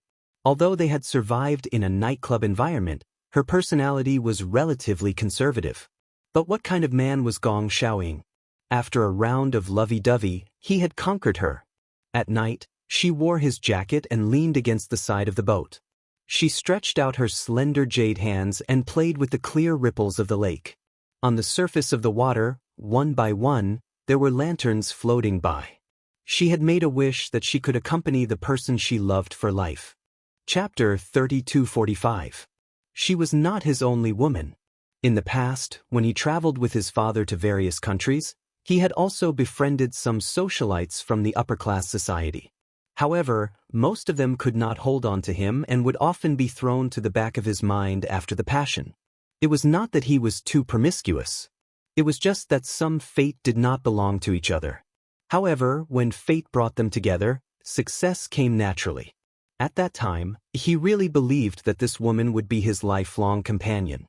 However, later on, when Mu Sheng found out about their relationship, he strictly forbade her from seeing him again.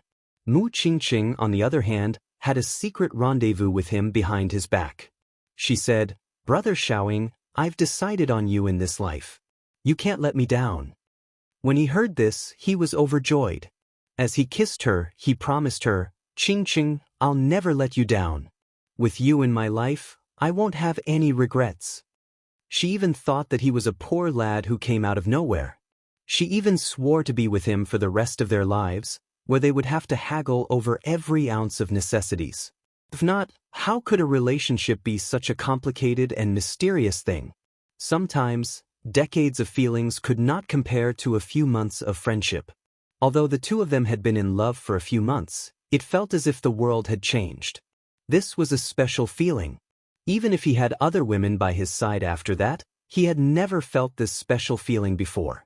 It was the kind of feeling that, as long as she was by his side, even if the world came to an end, he would have nothing to fear. Hence, when his father asked him to go overseas to take over the maritime affairs in Asia and Europe, He agreed to leave the capital with her and go far away together. Mu Qingqing blushed in embarrassment and agreed. However, when the agreed date came, she did not show up. He thought that this lady probably regretted it and did not have such deep feelings for him that she would abandon everything and leave with him. However, many years later, when she contacted him again by chance, he was indignant. When he repeatedly asked why she did not show up that day, she broke down and cried, "Brother Xiaoying, I can't come." No matter how much I begged and even knelt in front of that man, he still refused. I wanted to leave secretly, but he put me under house arrest. I can't go, I can't go. Mu Qingqing's tears were like raindrops on a pear blossom, causing his heart to clench. Towards the Mu family, she harbored an unforgettable hatred. She said to him, "Brother Xiaoying, I'm pregnant with your sons, a pair of twins. When will you come and take me away? I've been looking forward to meeting you." Only then did he know that not long after he left, she found out that she was pregnant. After being put under house arrest, she originally wanted to protest by going on a hunger strike, but when she thought of the flesh and blood in her stomach, she couldn't bear to do so. After enduring the humiliation for so long, she finally got the chance to escape that kind of hell with the help of the servants. She tossed and turned in bed. In order to avoid being noticed, she took root in a very remote place and gave birth to a pair of twins. She gave birth to them and gave them names. When Gong Xiaoying found out about this, he threatened to make things difficult for the Mu clan. At that time, the Gong clan was no longer the same as before. It was just a small maritime family. After a few years of consolidation, under his operation, the Gong clan grew stronger and stronger. They were now completely on par with the Mu clan. Chapter 3246. At the same time, Gong Xiaoying wanted to find her, but under such complicated circumstances, it was not easy to bring her back to his side. Mu Qingqing did not have a fixed residence. In order to escape from the Mu family, she changed places many times and led a very down-and-out life. His heart was filled with thoughts of her and the son and daughter she had with him. He followed the address she provided, but often, by a strange combination of factors, she was already gone. He was tied up with Eurasian Shipping's affairs and could not go there personally. Unable to be in two places at once, he could only entrust her and his children to a trusted aide in the country. That aide of his had some authority, so with him covering for them, Mu Sheng could not find Mu Qingqing's whereabouts in a short time. Until that day. He would never forget that day. They had agreed to meet at a port, and his men would bring her back to him. However, after waiting for a day and a night for 24 hours, he felt as if he had waited for a century. Alas, after waiting for so long, she still did not appear. In the end, he missed her again. This time, he missed her for a lifetime. Instead of waiting for her, he received the news of her death. His men brought back a good-looking boy covered in scars. Due to external injuries, he had temporarily lost a part of his memory.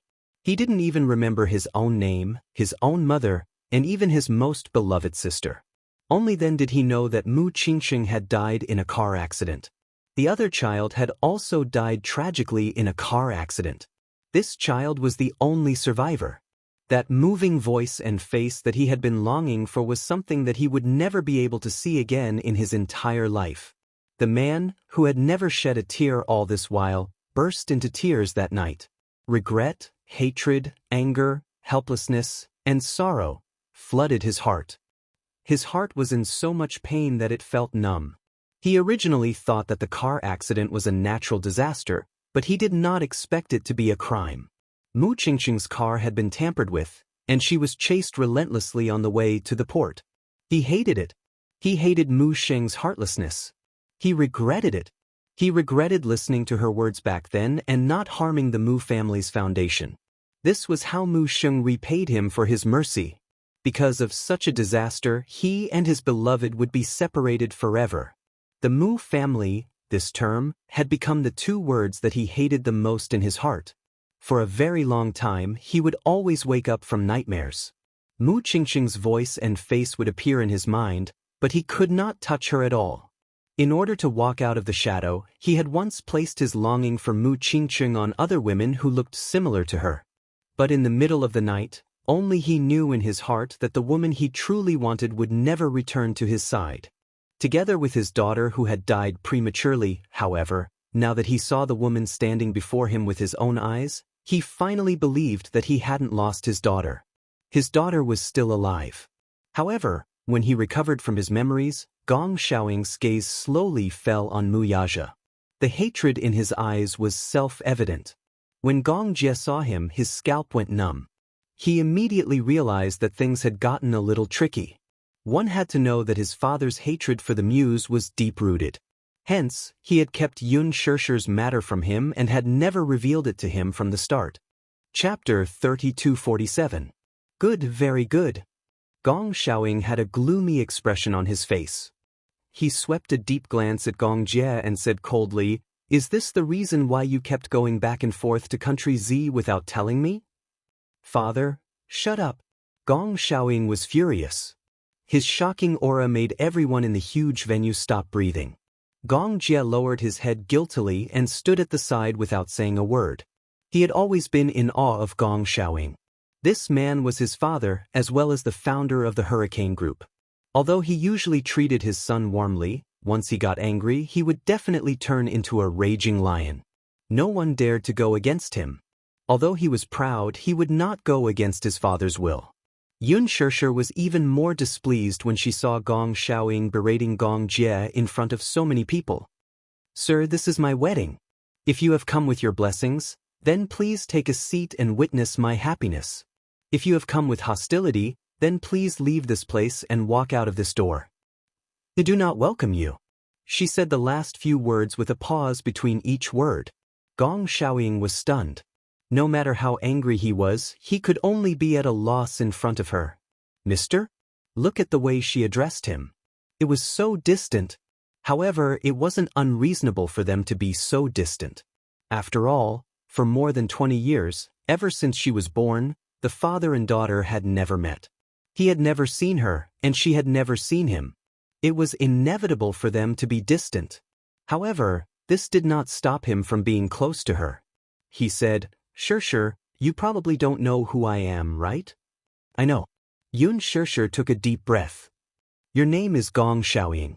You are Xiaojie's father and my mother's lover. Since you know that I am your father, then why?" Gong Xiaoying was stunned. "Do I need to repeat myself?" However, Yun Shishir did not hold back. Perhaps it was because Gong Xiaoying's appearance had ruined her wedding, or perhaps it was because Gong Xiaoying had reprimanded Xiaojie in front of her.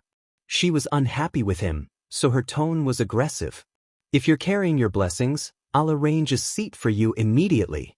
If you insist on destroying it, then I will ask you to leave." "Hostility?" Gong Xiaoying laughed helplessly. "You're my daughter, and I'm your father. I can't wait to dote on you, so why would I be hostile to you?" Yun Shishir was shocked. She thought that he was going to give her his blessings, and her expressions softened a little. However, she heard Gong Xiaoying say coldly, "But I will never allow you to be with him." After Gong Xiaoying finished speaking, his gaze fell on Mu Yaja, filled with hostility. She was well aware of who the he was referring to was. Yun Shishir's face turned ashen. At the side, Yu looked at Gong Xiaoying and then at Gong Jie. For a moment he had mixed feelings. According to seniority, the man in front of him was his grandfather, and also his superior. He was rumored to be the famous CEO of Hurricane Group, Gong Xiaoying. However, why didn't he feel a sense of closeness? Mu Yaja was silent for a moment. It was not because Gong Xiaoying's aura was too intimidating, but he had to take Yun Shishir's wishes into consideration. After all, this was a matter between father and daughter. If they wanted to acknowledge each other, he could not interfere. Chapter 3248. This man's appearance was within his expectations, yet it was also beyond his expectations. What he had expected was that the Gong family would find out about Yun Shishir's existence sooner or later. When that time came, a dispute would be inevitable. What he had not expected was that he would suddenly appear at their wedding, catching them off guard. Yun Shishir turned to look at Mu Yaja. She suddenly mustered up her courage and reached out her hand, tightly interlocking her fingers with his. She turned to face Gong Xiaoying and smiled. "Since you don't give us your blessings, then Can I ask you to leave this place? Gong Xiaoying's face turned ugly.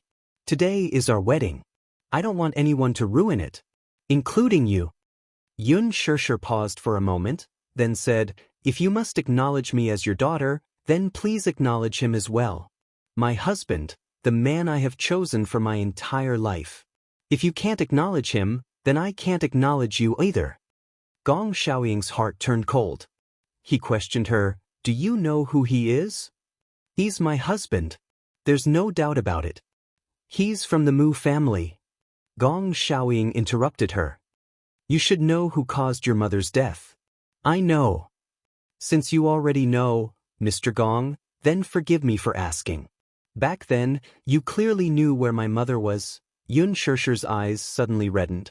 She vented all the resentment and anger in her heart. Since you knew where my mother was, since you knew about our existence, why didn't you come to find us personally? If you had come personally, such a car accident would have been avoided, right? Gong Xiaoying was at a loss for words. So, why didn't you come? Yun Shirshir's voice gradually became hoarse. She asked mournfully, Do you know how long my mother waited for you and waited for you? Do you know how much she suffered silently for you? Loneliness? Helplessness? Hesitation? Confusion? These were all bestowed upon her by you. When she was young, she used to see her mother sitting by the window, pruning the flowers and looking into the distance. She asked why her mother always sat by the window. His mother was always silent. Until one day she got up from the windowsill and sat on the edge of the bed in disappointment. She was clearly smiling, but she looked like she was about to cry. I'm waiting for him. She was waiting for the man she loved to suddenly appear in her sight one day. She was waiting for the day when she sat by the window and saw him appear outside the door. He waved at her and said gently, Ching, I'm late. Yun Shirshir said aggressively, But why didn't you come? Is it because you have someone else you love? Or is it because you are too busy with your so-called career? She was like a needle piercing him, causing him to feel unbearable pain in his heart. Gong Xiaoying closed his eyes, feeling as if his heart was bleeding. Yun Shirshir said, What does this mean? This means that to you, my mother is probably not as important as glory and wealth, right? Gong Xiaoying froze. Her words only made him feel a stab in his heart. The old scar seemed to have been ruthlessly torn open again, and it was so painful that it bled non-stop. Those bloody memories appeared before his eyes again. The man staggered and couldn't stand steadily. Chapter 3249. Mu Yaja's heart ached as he pulled her into his embrace, only to hear her continue hatefully. You don't understand how torturous it is to wait for someone. You also don't understand how hopeless it is to wait for someone who may never appear in your life. Do you know, my mother used her entire life to wait for someone? Every word was like weeping blood. Gong Xiaoying was in so much pain that he could hardly breathe. He staggered a step, his body on the verge of collapsing. Gong Jie immediately went forward to support Gong Xiaoying's arm. Heartbroken, he said, Father, sister and brother-in-law are truly in love with each other. I know how difficult it was for them to get to where they are today. Father, I hope that you won't hold on to those old grudges and give brother-in-law and yourself a chance. He used to hate the Mu family to the core, but in the face of his sister's happiness, he gave in. He also hoped that his father would give in. Gong Xiaoying swatted his hand away and questioned, Give him a chance? Then, who will give me and your mother a chance? Yun Shirshir froze. Gong Xiaoying glared at Mu Yaja and said coldly, The Gongs and Mus are irreconcilable enemies. Irreconcilable enemies, huh? Mu Yaja's lips curled into a smile. He reached out to pull Yun Shirshir into his embrace to declare his stance. Mr. Gong, I hope that you know that the person standing before you is not only your daughter but also my wife, Mu Yaja. Similarly, she is also the woman whom I have decided to spend my life with. The reason why you hate the Mus so much is none other than Mu Sheng's interference in their relationship back then. That's why they ended up being separated forever. However, do you want to imitate him and be an executioner who breaks up lovers? Executioner? Gong Xiaoying's eyes widened in shock when he heard that. How could he be an executioner? I don't care where you stand. Since you're here, I might as well tell you where I stand. Mu Yaja looked up and met his gaze. His gaze was cold but firm. I know that the Hurricane Group is famous, and I also know that it's hard to find another family in the world that can compete with the Gong family. I'm even more aware of your strength than mine. But even so, it will not shake my determination to be with Xianxia. Gong Xiaoying was stunned. Although the young man in front of him had an incomparably young and handsome face, his arrogant aura was on par with his, not the slightest bit inferior to his. As the saying goes, the younger generation will surpass the older generation. Even though the current Mu Yaja might not be able to enter his eyes with that little bit of strength, Mu Yaja still had a long way to go. However, it was hard to predict what this young man's future would be like. Mu Yaja's face was unperturbed. He held Yun Xiaoxia's hand tightly and said nonchalantly, "If you're willing to acknowledge me, then I'll be very grateful. However, if you're unwilling to acknowledge me, then I'm prepared to be enemies with the Hurricane Group." After a pause, he said meaningfully, "I only hope that you're prepared to repeat the same mistakes." Repeat the same mistakes? Gong Xiaoying could not understand the meaning behind his words. Mu Yaja curled his lips and said word by word, "You don't want your biological daughter to hate you like how you hate the Muse, do you, Mr. Gong?" Gong Xiaoying stood rooted to the ground as if he had been struck by lightning. Chapter 3250. You don't want your biological daughter to hate you as much as you hate the Muse, do you? You finally could not hold it in any longer. He stood in front of Yun Xiaoxia and told Gong Xiaoying, "My daddy and mommy are truly in love. Gong Xianxia, you can't really bear to break up daddy and mommy, right? Mommy has set her sights on daddy, and Xiao Yichen and I have our sights set on daddy too. I don't want to lose him because of your interference." Gong Xiaoying lowered his eyes and his gaze fell on him. There was a hint of surprise in his eyes. Suddenly he recognized this adorable little milk bun. Previously, when his men had gathered information about Yun Xiaoxia, there was information about these two children. Genes were such a miraculous thing.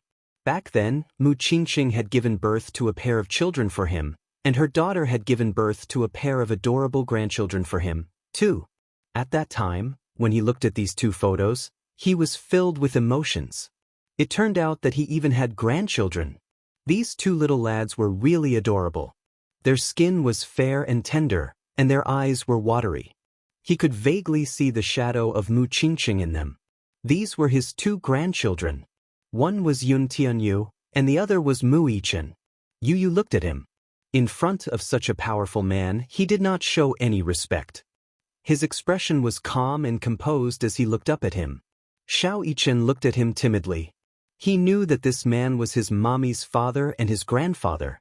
However, he could not feel any closeness at all. "Mr. Gong, please think about it carefully. Is hatred so important? Is it so important that even mommy's happiness can be sacrificed?" Gong Xiaoying's lips trembled violently. He looked up and glanced at Yun Xiaoxia.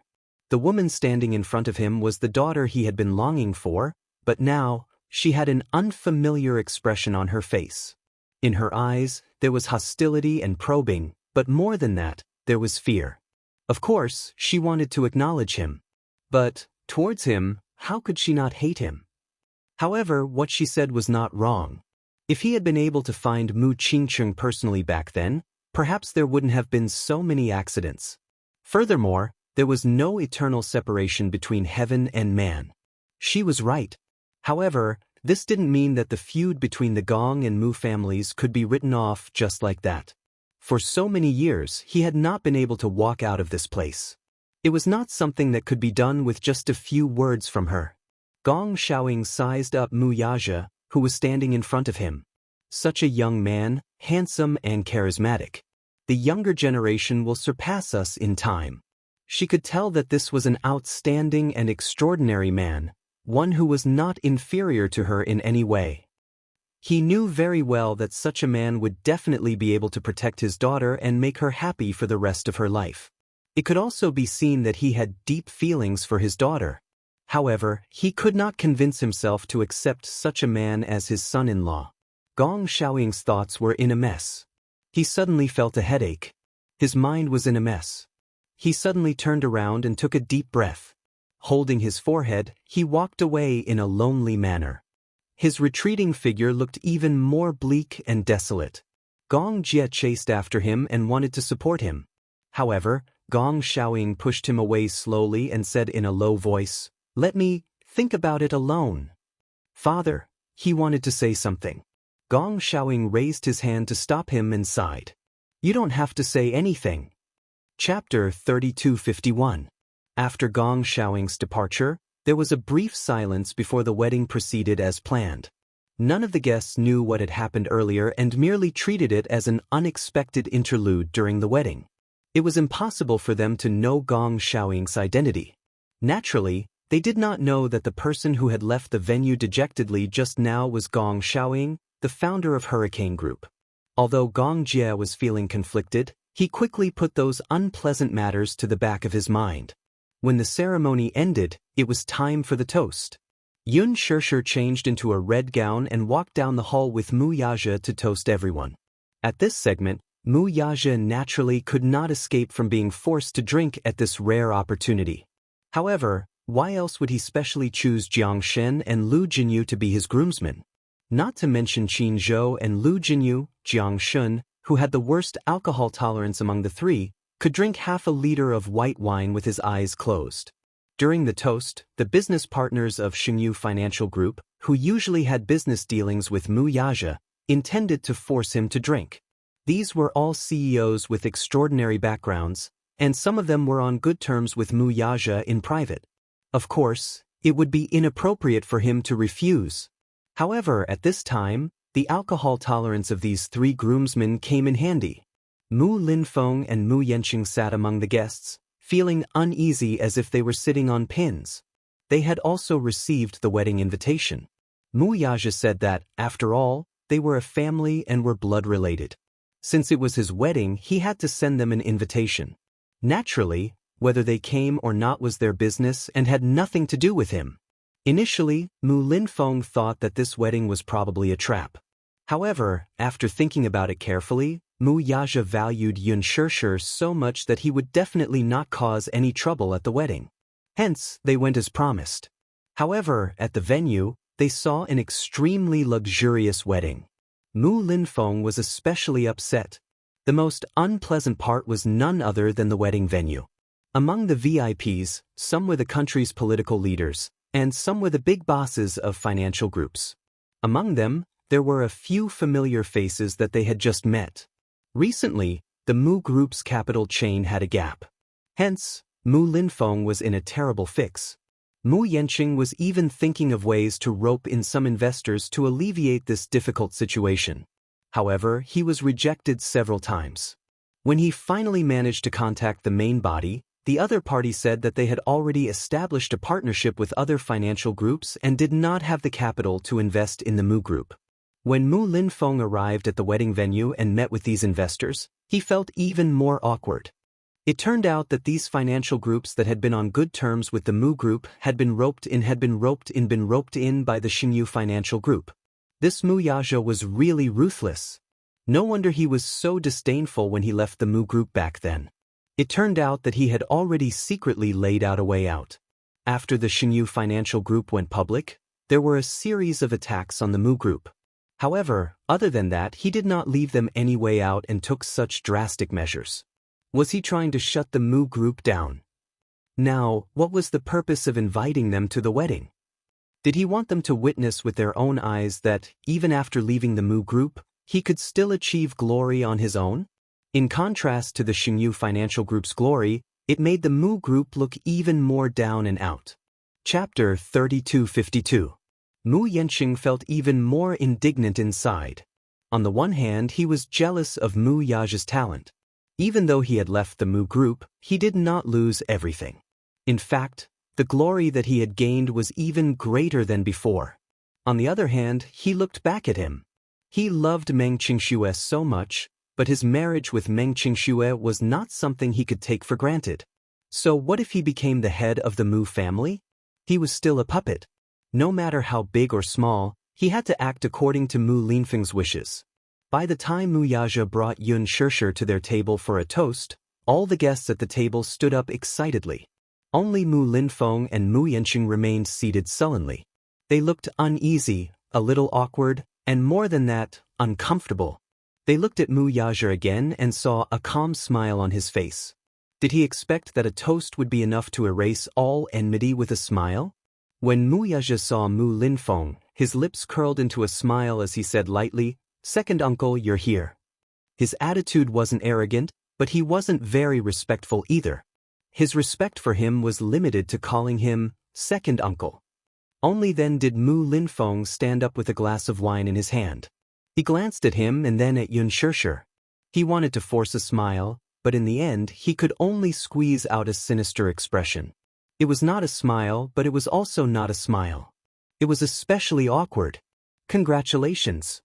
He said this and then gloomily raised his glass and downed the wine in one gulp. He thought to himself, this lad is still giving me face. He didn't skip my table. When Mu Yanqing saw Mu Linfeng stand up for a toast, he reluctantly stood up with a glass of wine and said indifferently, "Second brother, I wish you a happy marriage." Similarly, he downed the wine in one gulp. The two of them sat down in silence, not saying a single extra word. In their eyes, Mu Yazhe was undoubtedly flaunting his prowess. But in reality, a certain black-bellied man was indeed flaunting his prowess. He invited them to the wedding because he was certain that the two would not fall out due to the occasion. Since they were willing to come, they would also give him face. However, Mu Yazhe's motive was not simple. There were many VIPs and business partners present. He also wanted to let them see the strength of the Xinyu Financial Group. Selfishly, he also hoped that the Mu Group would not make any moves against him in the future. "Second uncle, Yanqing, since you're here, I'd like to express my gratitude. Let all the unpleasant things that happened between you and the Mu family fade away with the wind." Mu Yazhe poured another glass of wine and toasted him. The corners of Mu Linfeng's lips twitched for a long time before he had no choice but to stand up and force a smile. "Yeah, second uncle, of you. Look at your glorious achievements now. Second uncle is happy for you." Mu Yanqing was indignant, but he still stood up.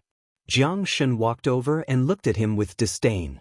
He filled his glass to the brim and said indifferently, "Second young Master Mu, today is our chief's big day. Since it's a rare gathering, let's eat and drink well." When Mu Yanqing heard this, he felt as if he had swallowed a fly. Eat and drink well? He was already giving face by not spitting it out. This Jiang Shen was really asking for a beating. Mu Linfeng deliberated for a long time before he suddenly said, "Yazhe, it's just nice. It's rare to see you, so I'd like to discuss something with you." Chapter 3253. He had wanted to talk to Mu Yazhe about the Mu family in front of everyone. Now that he had been rebuffed by such a casual remark, he felt extremely embarrassed. After Mu Yazhe and Xianxia had left, Mu Linfeng was still unable to catch his breath. He sat in his seat with an ashen face. This brat had grown wings now. He even dared to refute his words. However, he did not think about how he had tried so hard to drive Mu Yazhe out of the Mu family, leaving no room for negotiation. Now, it was simply wishful thinking for him to get any benefits from Mu Yazhe. The people sitting at the same table as him were the directors of several multinational consortiums. When they heard this, they smiled and said, "Second Mu, today is CEO Mu's big day. What business do you have that you have to talk about on the table? Don't tell me it's about the Mu Group's recent shortage of funds?" Wang Qianxia, the director of Xinhua Financial Group, laughed and said, "I heard from my assistant some time ago that someone from the Mu family came to see me. Second Mu, is it about this matter?" How could the Mu family have a shortage of funds? Another man, whose background even Mu Linfeng did not know, was actually on the same level as Wang Qianxia. He laughed and said, "Mr. Wang, you haven't been in the country for so many years. Don't you know? The Mu family is the wealthiest family in the capital. The consortium manages hundreds of millions of assets. How could there be a shortage of funds?" Mu Linfeng could not express his bitterness. He was holding back his anger but had nowhere to vent it. That's right. The Mu Group used to be rich and powerful. Its capital pool managed hundreds of millions of assets. It used to be glorious. However, these funds were controlled by several directors of the consortium. When Mu Yaja left, these shareholders quickly withdrew their shares and took hundreds of billions of assets with them to the Xinyu Financial Group. Now, the Mu Group only had a reputation. However, only Mu Linfeng knew what it was exactly. It was already considered good if the Mu Group's capital pool could have a few billion in funds now. The company had a pile of bad debts and countless old debts. There were so many assets under his name that were crying piteously for financing, but there was a gap in the capital chain. Every day the project was put on hold, the losses would increase by tens of millions. Now, he was already heavily in debt and could not make ends meet. Now, they could only rely on the medical industry to survive, but they didn't know how long they could last. Many projects became non-performing assets and were forcibly purchased by the state. On the surface, the Mu family was still a glamorous and wealthy family, but no one knew how difficult it was for Mu Linfeng to maintain this reputation. However, he could not admit defeat, nor could he spread the news that Mu Group was no longer what it used to be and was insolvent. If he did that, the few shareholders who were originally guarding Mu Group would definitely leave when they saw that Mu Group was no longer as powerful as it used to be. In previous years, Mu Yaja had been the one to lead the board of directors. The meetings were all about investment and development in various fields. Now, in addition to constantly reporting bad debts, Mu Linfeng was also racking his brains to appease the board members' anxious emotions and construct an ideal investment direction for them. However, no matter how perfect the blueprint was, it was just empty praise. The Mu Group had really lost its momentum. Mu Linfeng had also thought that if not, he might as well thicken his skin and simply invite Mu Yaja back to take charge of the overall situation. However, he could not swallow his pride and did not dare to act rashly.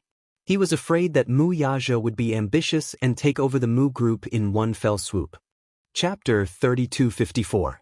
Mu Yanqing also had a rough idea of the Mu Group's current situation, but he was not as capable or smart as Mu Yaja.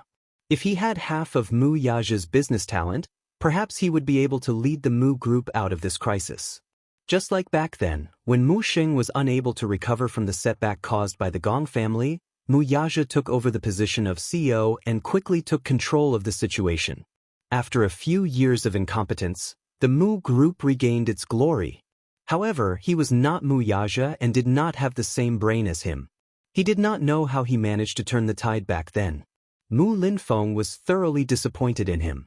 He was too confident back then and thought that the Mu Group could continue to prosper under his control even without Mu Yaja. Alas, he was too conceited and lost everything now. Who else could he count on in the Mu Group? Mu Shumin? Or Mu Yanqing? They were all good-for-nothings. When the wedding was over and Mu Yanqing helped Mu Linfeng out of the venue, Mu Linfeng slowly turned around and looked at the luxurious Yunshan Shi villa. He could not help but feel sorrow in his heart. It seemed that he was wrong back then. Of all things, she should not have schemed against Mu Yaja. She should not have ruined the Mu Group's great foundation because of a single mistake. If Mu Yaja had not left the Mu Group back then, it would be logical for him to retire and live out his remaining years in comfort. However, he was too paranoid back then. He was paranoid about having all that vanity, glory, power, and desire. Under such desires, he made such a decision. Sigh. Mu Linfeng let out a regretful sigh as tears welled up in his eyes. He said hoarsely, "Yanqing, if only you had half of that lad's talent, it would be good." Mu Yanqing instantly felt uncomfortable when he heard that. Even when he became the head of the Mu family, he still could not escape the fate of being compared to Mu Yaja. "Second uncle, why are you sighing like that again? You don't understand. Mu Linfeng thought of the predicament the Mu Group was in right now. There were all sorts of matters that had no head or tail, and there was no good way out or retreat. Instantly, he felt exhausted. He waved his hand repeatedly as tears streamed down his face. "I only hope that the Mu Group doesn't fall into my hands." Mu Yanqing was shocked to hear that. "How can that be? Second uncle, what do you mean by that? You should know what kind of situation Mu Group is in now. If we can't find a way out, Mu Group will be finished. Even if Mu Group's capital chain is broken, Don't we still have the medical industry? Mu Yanqing comforted him. The Mu Group's annual revenue from the medical industry is considerable, so you don't have to worry about it. Mu Group is losing money every day. If this continues, the medical industry will collapse. What I'm most afraid of is that if we keep wasting time like this, one day, the Mu Group will finally be unable to do anything. At that time, that brat will take action and forcibly purchase the medical industries under the Mu Group's name. At that time, the Mu Group would be doomed forever. The Mu family, the richest family in the capital, will also become history. Mu Yanqing was frightened when he heard that. He said indignantly, "How can Xingyu Financial Group be so powerful? Can they casually take out tens of billions? Back then I underestimated him too much." Chapter 3255. After Mu Yaja and Yun Shishir left the wedding venue, the remaining matters were naturally handed over to Lu Jinyu and Jiang Shun to take care of. Gong Jia also stayed behind to take care of it. Yun Shishir initially wanted to stay behind to entertain the guests, but Yu said, "Mommy, leave the rest to us. As for you and Daddy, just enjoy your wedding night." Yun Shishir couldn't help but blush. Gong Jia knocked him on the head and chided, "Do you know what's going on with the wedding night? Don't just talk about it." "Of course I know." Yu raised his hands and gave him a thumbs up. He smiled meaningfully and said, "Isn't it just that?" "Uncle." Gong Jia was speechless. She felt helpless and touched at the same time. Since they had said so, she would let go of everything and properly enjoy her newlywed life. At night, she took a shower and walked into the room. The wedding dress she had taken off lay quietly on the bed. She sat on the edge of the bed, picked up the wedding dress, and gently stroked it. Her heart was filled with satisfaction. She was so happy that it was a little out of this world. This man always surprised her time and time again. This wedding had touched her greatly. Hence, even though the wedding was over, she was still immersed in the bliss of being a newlywed, so much so that she didn't realize that the man's footsteps were quietly approaching her from behind. Mu Yaja hugged her from behind and gently rested his chin on her shoulder. He asked calmly, "What are you looking at?" Yun Shishir looked up and met his gentle gaze. For a moment, her heart softened. "Why do I feel like today is like a dream?" "A dream?" Yun Shishir said a little embarrassedly, "I feel like I'm too happy. I'm so happy that I feel like I'm detached from reality. It's like I'm in a dream." Because of her happiness, her smile became sweet and moving. Her face was flushed red, making people want to kiss her. When Mu Yaja heard this, he felt that her words were extremely interesting. "Why would I give you such an illusion? I never thought that I would have such a dreamy wedding." The next second, Mu Yaja hugged her waist and pinned her on the bed. His tall body was on top of hers, and his arms were propped on either side of her. His large palms gently caressed her hair as he studied her clean face. He lowered his head and gently kissed her on the lips. At first, it was just a light kiss, but gradually he was not satisfied with such a light kiss. The tip of his tongue nimbly pried open her lips, and he wanted to go deeper. Yun Shishir also hugged his shoulders and responded to him shyly and passionately. The two of them continued to kiss until the kiss ended. Her breathing was slightly hurried, but she saw a hint of playfulness in the man's eyes. He asked meaningfully, "Now, do you still think it's a dream?"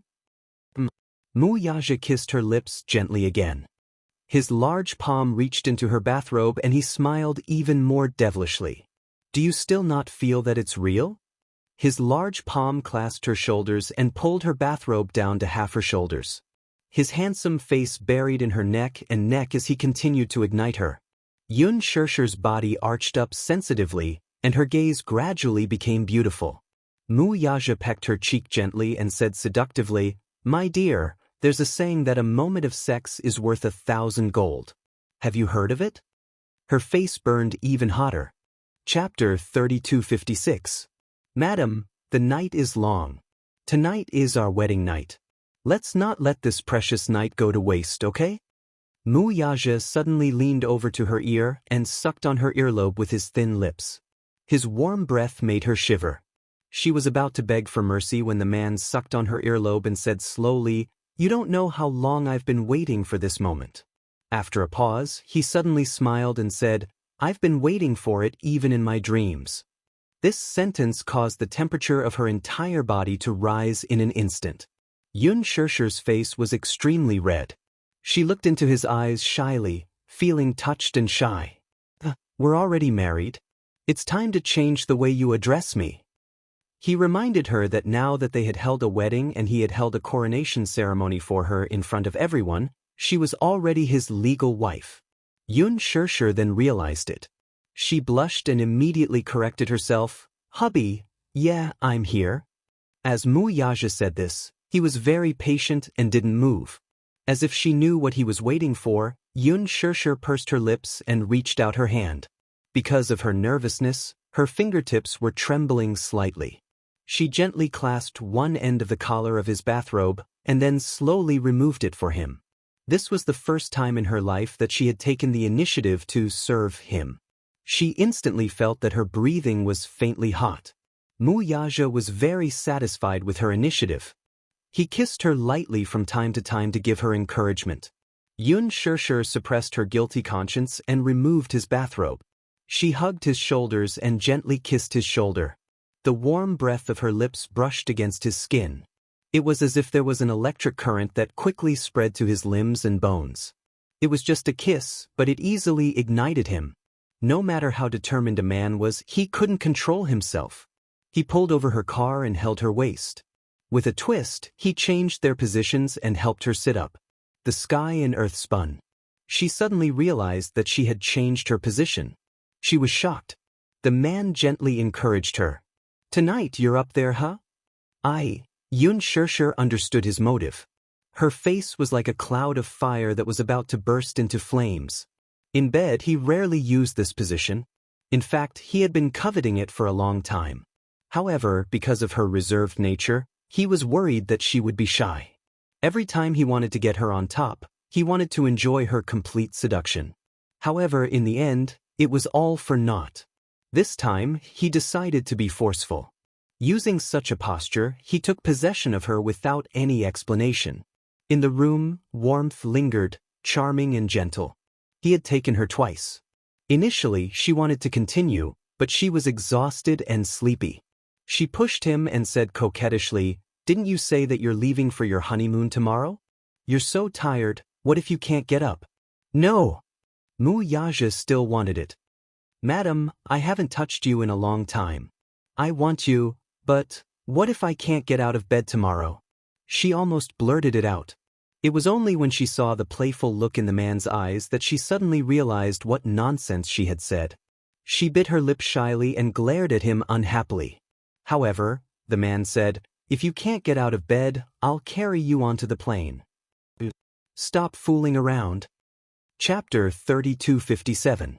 Time to sleep. Since she was unwilling to do so, he did not force her. He restrained himself from thinking about this matter and laid down beside her. However, he was still holding her in his arms. Even though he had stopped, his large palms were still moving up and down her body, unwilling to let go. Yun Shirshir hugged his large palm and said coquettishly, "Stop moving." As if to change the topic, she asked, "Where have you booked this honeymoon trip?" "It's a secret." However, the man pretended to be mysterious. "You'll know tomorrow." "What?"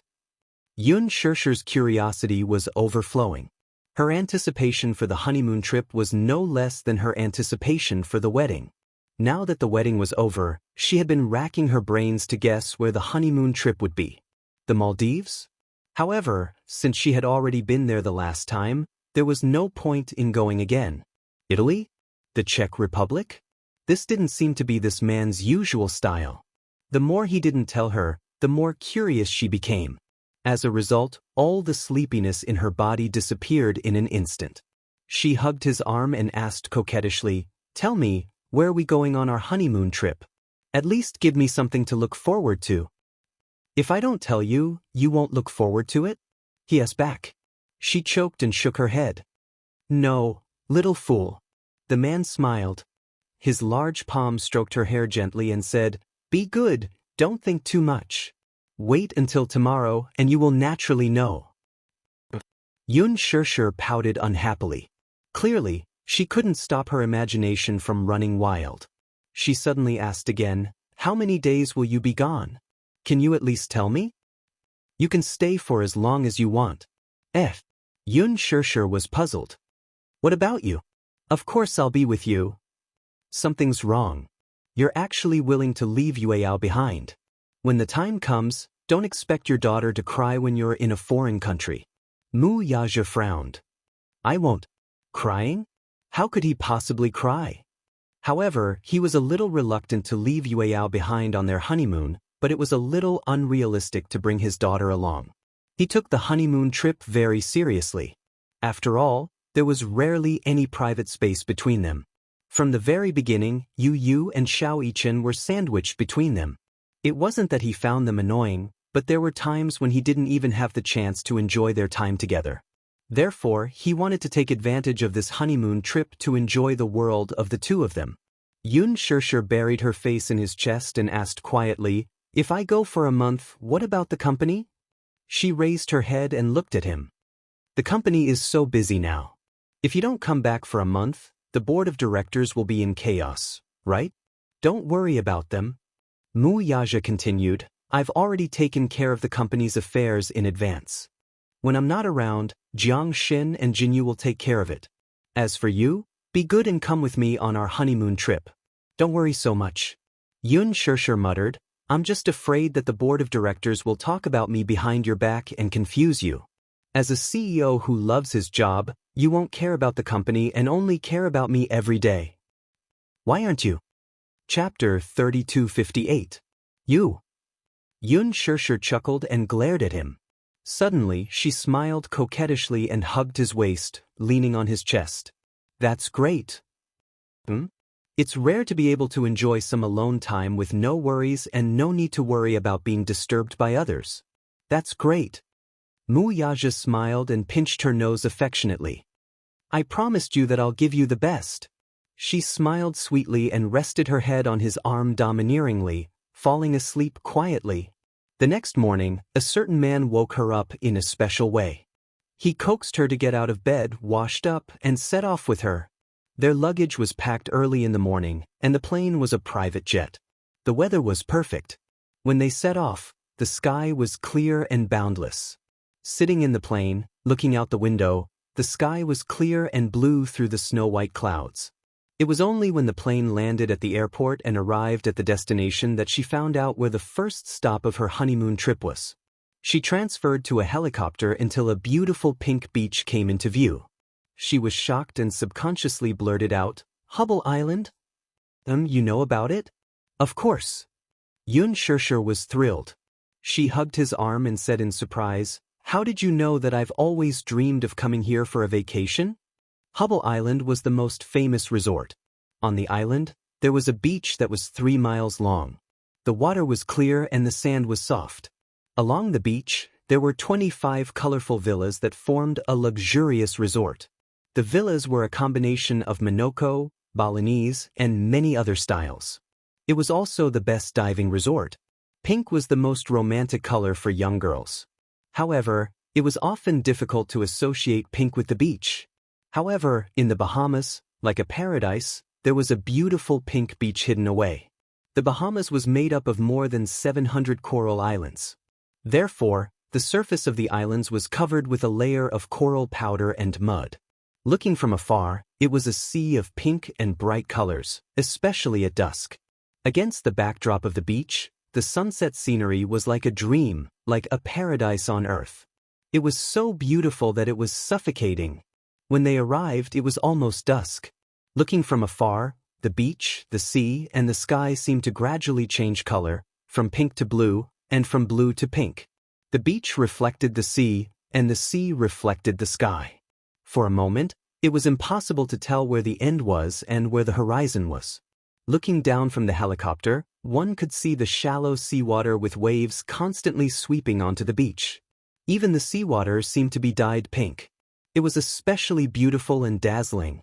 Mu Yaja had the entire island under his control, so he didn't have to worry about being disturbed by anyone. Now, this place belonged to them.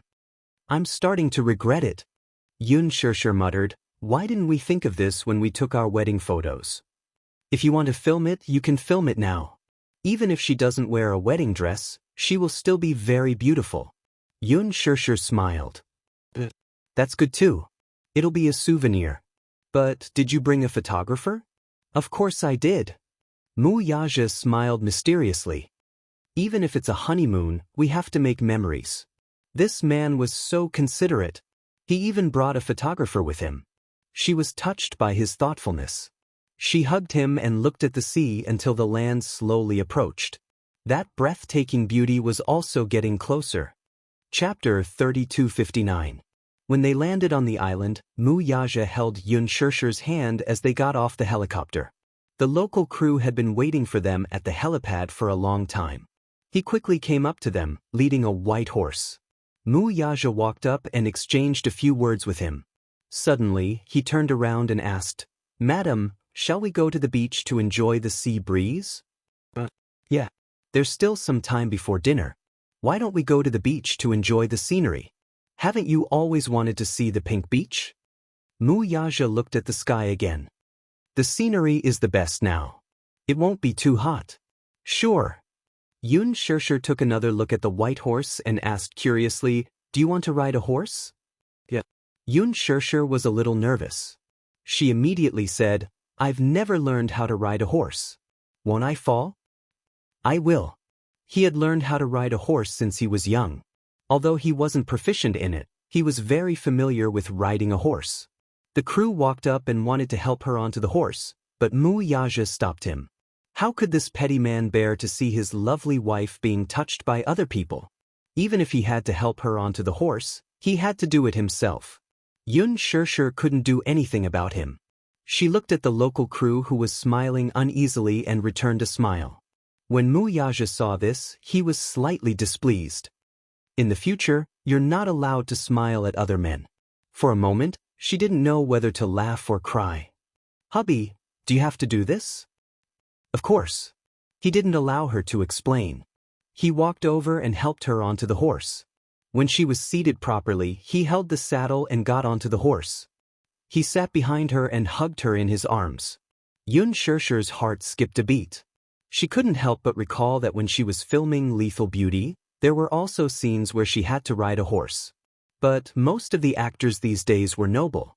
Even if she volunteered to learn how to ride a horse, it was easy for her to fall down. So, the film crew didn't dare to neglect her. As a result, most of the scenes were shot while the horse was still. What was still fresh in people's minds was a scene in which she rode a horse and rushed to the imperial city at lightning speed. She held the reins in one hand and the whip in the other as she galloped all the way. But in reality, during the filming, the horse was stationary. Her body was moving up and down, pretending to be at the very least. As for the scenery along the way, it was all done with post-production special effects with a green screen around her. She was still a little worried that it would seem a little out of place, but the post-production special effects were quite impressive. The feeling it created was exactly the same as riding a horse in real life. However, even though he had ridden a horse, the horse did not move. When he first sat on it, he felt that the saddle was a little hard. Wuxia held the reins, his slender legs clamped down on the horse's belly, and the white horse began to move slowly. The horse had undergone proper training and Wuxia knew how to command it.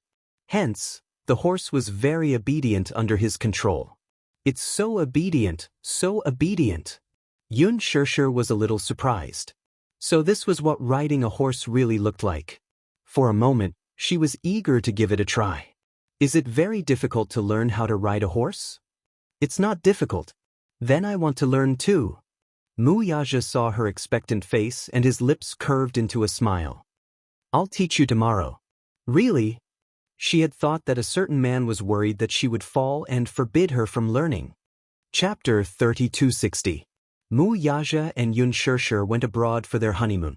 On the other hand, after Lu Jinyu and Jiang Shen were done with the wedding ceremony, Gong Jie suggested to Yu that since Yue Yao was being taken care of, he planned to make a trip back to the Gong family. Yu was silent for a long time. Then, he suddenly said, "Uncle, can I go back to the Gong family with you?" "Yes." Yu smiled and said calmly, The last time I met Grandpa at the wedding, I was his grandson. This time, I'm going back to the Gong family as a core member of the Hurricane Group. Gong Jia was shocked. Father didn't realize your identity the last time. That's because Uncle has protected my identity well. Yu smiled elegantly. But I'm worried that Grandpa won't be able to let go of his hatred and won't tolerate Daddy. I'm afraid that he'll use underhanded means to deal with Daddy. When that time comes, the situation won't be too awkward. So, you want to go back personally to persuade him? Gong Jia smiled. It's useless. Your grandfather is a very stubborn man. Once he's made a decision, he won't change it. But he hasn't made any decision yet, has he? Yu asked. If he had made a decision, he would have dealt with Daddy long ago.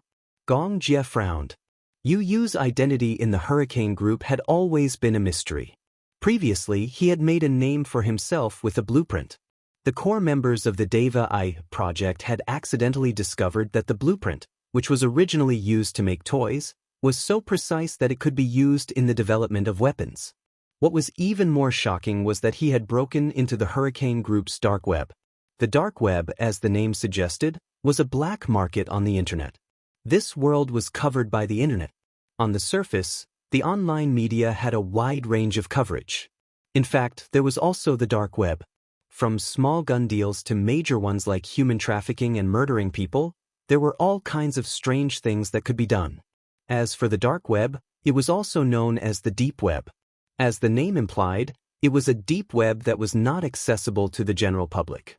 Usually, the Tieba, Weibo, and major media websites that people visited were all superficial networks.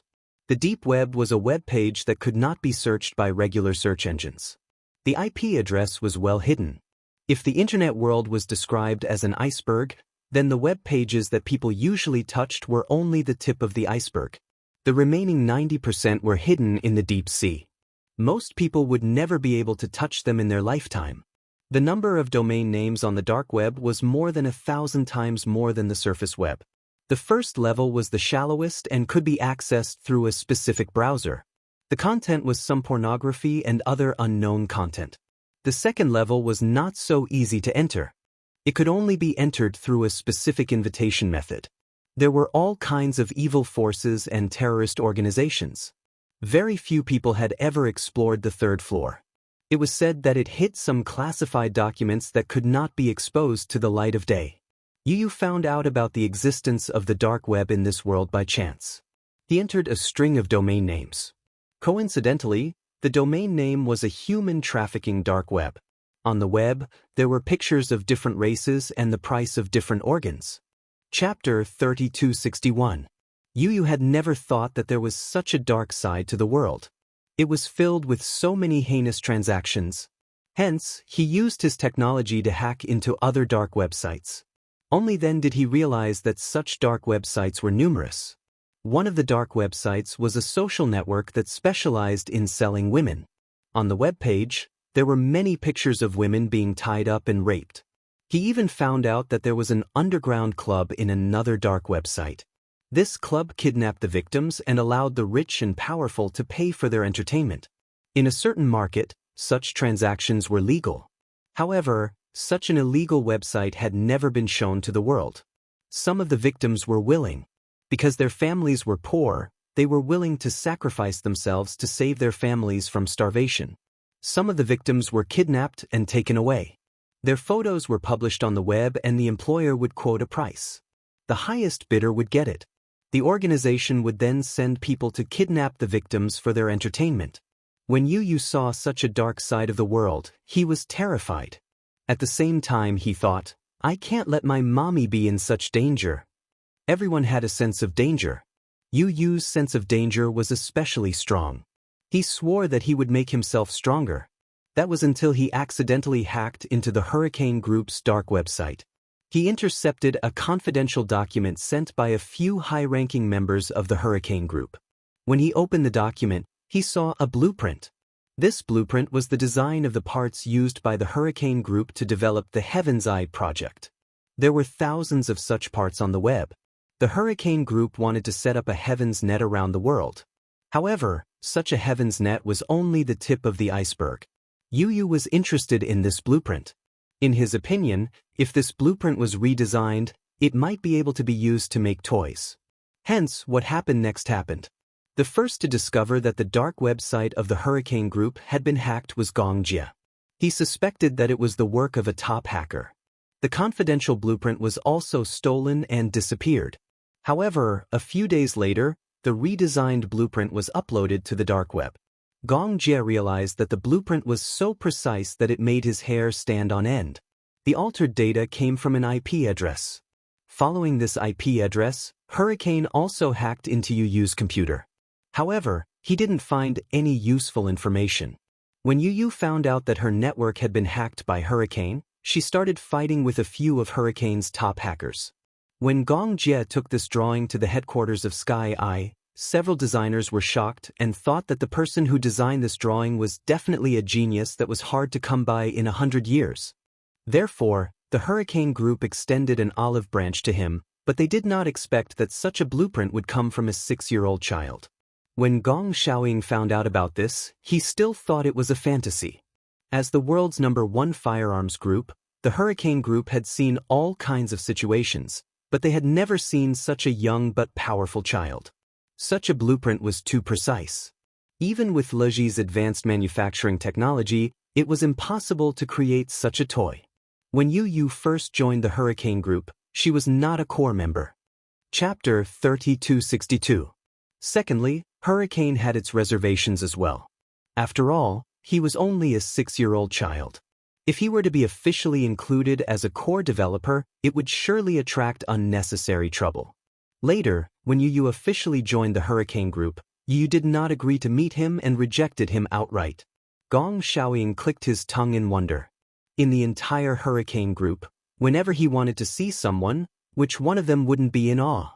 However, this young man was the only one who was proud and arrogant, allowing himself to do as he pleased. Gong Xiaoying found it interesting too. This time, Yu Yu wanted to take the initiative to meet Gong Xiaoying, but he had a selfish motive. Mommy and Daddy are very happy together.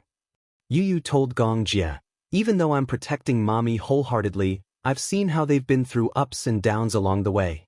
That's why I approve of him. I approve that this man has the right to be Mommy's husband. Mommy loves him. I don't want Grandpa to make the same mistake and repeat the tragedy of the past. After a pause, Yu Yu continued, that's why I want to meet him and talk to him about this matter. What kind of card is this? A family card? Gong Jia asked half-jokingly. I guess so. All right, I'll bring you back. Gong Jia suddenly added, but you have to be mentally prepared. The Gong family isn't a place where you can enter and leave as you wish. Yu Yu laughed arrogantly and said nonchalantly, the one who has to be mentally prepared is him, right? These words were undoubtedly Yu Yu's unique style. Arrogant and overbearing. He actually resembled the high-spirited Gong Jia when he was young. Gong Jia said, I've already sent someone to send Yun Yeqing back to the Gong family. We'll take the cargo ship back. All right. Once everything was ready, Yun Tianyu instructed Mu Yichen to stay at home to take care of Yueyao. Even if Mu Yaja and Yun Shishir were not around, with Hua Jin and the nanny, Yueyao would definitely be well taken care of. Gong Jia would also send people to protect them in secret, so there was no need to worry about Mu Yichen and Yueyao's safety. The next day, Yu Yu left with Gong Jia. This was Yu Yu's first time sitting on a cargo ship. It was such a huge ship, carrying hundreds of tons of goods. The ship was as tall as a mountain. Just by standing at the port and looking at it from afar, Yu Yu was already in awe. When they boarded the port, Gong Jia showed Yu Yu around the cargo ship. Yu Yu felt a chill down his spine when he saw the weapons and ammunition on the ship. With so much ammunition, an entire island could be blown up and sunk. Gong Jia asked, do you want to take a look at the warehouse? No need. Yu was not interested in those cold weapons. Gong Jia glanced at him and smiled. Yu Yu, do you remember the first thing you did when you joined Hurricane Group? Huh? You proposed a price and sold that blueprint to Hurricane Group for 100 million. After that, you used that money to invest in a toy company that was on the verge of bankruptcy. Everyone said that you were crazy. Only a lunatic would spend 100 million to buy a blueprint from a child. Gong Jia smiled. He was the one who paid that 100 million. 100 million was just a small sum to him. He just wanted to see what a child would do with 100 million. Buy countless lollipops? Or piles of toys and snacks? It was hard to imagine that he would invest in a toy company. Chapter 3263. Back then, when you invested in Leji, you used Li Hanlin's name. In other words, this 100 million is equivalent to being under Li Hanlin's name. Aren't you worried that Li Hanlin will burn the bridge after using you and turn against you after Leji comes back from the dead? After all, this is not a small sum of money. Li Hanlin is a very capable person. However, I like him for two reasons. Firstly, it's because of his loyalty. Secondly, it's because I believe that if he turns his back on me, Leji will be a pile of ruins in his hands. Gong Jie seemed to be picking on him. Firstly, how can you be so sure that he's loyal to you and has no other intentions? Secondly, how can you be so sure that without you, Leji will be a pile of ruins? Yu replied patiently, firstly, I've interacted with him a few times and I believe in my own judgment of people. In fact, I'm not wrong about him. Secondly, Leji was originally a pile of ruins with a lack of cash flow. Maybe with this 100 million renminbi, it can recover, but it can't solve the root of the problem. Leji's business philosophy is problematic and their product development is not enough. To Leji, I'm much more important than that 100 million renminbi. Gong Jie was stunned for a long time. It was hard to imagine that a 6-year-old kid could have such courage. He suddenly squatted down in front of him and pulled his face. Yu felt pain from the pull and took a step back. He looked at him warily and said unhappily, "What are you doing? It hurts.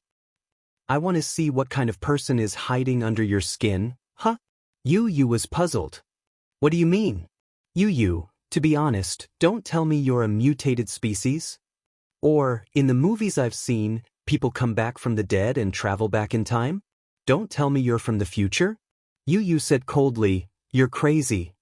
Gong Jie said, "Otherwise, it'll be hard to convince me that you're a 6-year-old kid." Yu, monster? Yu's eyes twitched. "If I'm a little monster, then you're a big monster." Gong Jie laughed. "When I was 6 years old, I was still playing with mud." "You still don't know what a computer is?" At that time, computers had not been popularized and the internet had not been developed. This is the first time in my life that I've seen someone say it out loud even though they know they're stupid. Gong Jie choked. Yu rubbed her rosy cheeks and said unhappily, "I'm also troubled by her high IQ." "How is having a high IQ a problem?" Yu glanced at him coldly from the corner of his eyes. "Sometimes, it takes a lot of effort to communicate with idiots like you." Gong Jie's face turned cold. "Isn't it annoying to be with a bunch of idiots?" Gong Jie felt even more depressed. "Are you looking down on Uncle?" Yu gave him a nonchalant look and snorted coldly. However, she did not say anything. The feeling of being looked down on by a little kid was really not good at all. It hurt. Quick. Gong Jie was very hurt. Yu was not just looking down on him. It was very tiring to be with that idiot Xiao each and every day. Yu said, Geniuses are always lonely. I didn't expect that someone as handsome as me would say such sad words." Gong Jie said, "You're heartless. If it weren't for my 100 million, Leji wouldn't be where he is today. Even if you didn't give me that 100 million, someone else would." Gong Jie's expression turned even uglier. Chapter 3264. Gong Jie was about to go berserk. Since when did he keep talking about it? Gong Jie could not be bothered to argue with him. When it came to sharp tongues, Yi was definitely number one. He did not know how this guy's brain worked. Sometimes, a sentence that came out of his mouth could simply infuriate people to death. Gong Jie also admitted defeat. "Let's not talk about this anymore." Gong Jie laughed. "Do you need me to take you on a tour of the cargo ship?" Yu nodded happily. The cargo ship was very big. How big was it? It had a cargo capacity of 15,000 TEU. There were a few hundred warehouses in total. Among them, there were more than 10 warehouses with large reserves that were specially used to carry large parts and goods. For example, the parts of fighter jets, or some important heavy industry parts. Hurricane Group was involved in a wide range of products, from guns and ammunition to fighter jets. Their manufacturing technology was the best in the world. However, due to the special nature of fighter jets, they were usually used for cargo ships compared to planes and trains. Fighter jets were very big. When they were transported, they would often dismantle the plane into parts and transport them together. Just one wing of the plane would take up a large warehouse. Therefore, this cargo ship's large warehouse was used to transport fighter jet parts. Usually, it could transport 10 fighter jets. Yu looked down one after another and was quite surprised. When the warehouse door opened, he stood at the 8-meter-tall warehouse door and realized that this cargo ship was really big. Just the door alone was 8 meters high. It was too shocking. So the J-1-2 fighter jet is this big? What else could it be? Gong Jia leaned against the door with a deep smile. Some of the parts of this fighter jet were designed by you. He walked in front of him and said in a deep voice, "This fighter jet is worth $300 million US. Actual combat has proven that the J-1-2 is more suitable for the North African battlefield than the American Eagle. According to my calculations, the cost of this fighter jet is only about 10 million. Compared to the selling price of the Hurricane, it is definitely cheap. Military munitions are really profitable. The 300 million isn't for a fighter jet. It's for the North African battlefield. It's for the government's biggest bargaining chip to keep the armed forces in check. 300 million may be expensive, but they're very nimble with it. Moreover, they even reluctantly gave up the mining rights to the Hurricanes." How despicable! Gong Jie disagreed. Despicable? How am I despicable? You think I don't know? North Africa is in political turmoil. The reason why the anti-Zhengfu armed groups have the ability to contend against the Zhengfu is because Hurricanes sold them a batch of high-power munitions. A rocket directly blew up the parliament building. Otherwise, the government wouldn't be so anxious to buy this fighter jet. In that case, it seemed a little complicated. But it was actually very simple. The war in North Africa started when the Gong Jie sold a batch of firearms to the anti-Zhengfu army. When the war started, the government was caught off guard, and the parliament building was directly bombed into ruins. Therefore, in order to keep the situation in check, the government had no choice but to import a large number of weapons from the Hurricane Group. The Hurricane Group was the world's largest profiteer group. All businessmen were profiteers. This saying wasn't without reason. Gong Xiaoying was a businessman. Naturally, he wouldn't do a business that was at a loss. Although the Hurricane Group didn't start the war, it escalated the war. Chapter 3265.